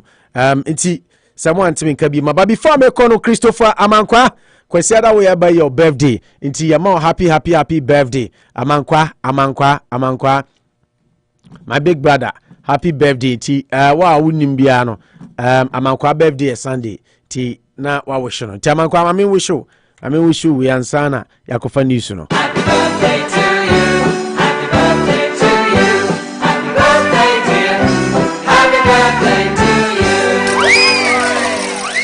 happy birthday to you, happy birthday to you, happy birthday dear, happy birthday to you. I am a Tabono Mensah for the last time. Happy birthday in advance to you, Christopher Amankawa. Happy birthday to you. Happy birthday to you. Happy birthday, dear. Happy birthday to you. Okay, so that is it from us to you. Enjoy your weekend. Have a blissful weekend. But remember to take care of yourself. And just like we started the program, if you are struggling today, remember this. You have survived everything you've gone through up to this point. The best day of your life is still yet to come. There are still people you haven't met and things you haven't experienced. You can do this, so don't just give up. That is what we leave you with. My name still remains Noah Opoku Jemfi. Better still, you can choose to call me Opo National na Mejoso. Yeko Peace 104.3 near the news na so. Yamamumu nyina monitia addition. Remember today is Friday, so your royal baby queen on your radio will be on. Thank God it's Friday special. And then more music, let's talk. Fridays, we know what you want, so we just give it to you. Makramo. So when you also galley capsules now no more soldier for who nipedie mo ekwama wo no won beja wo na so pabne so aboadwuma ma wo also galley capsules eno eni enim MTNC bibia wa subscribe do sa do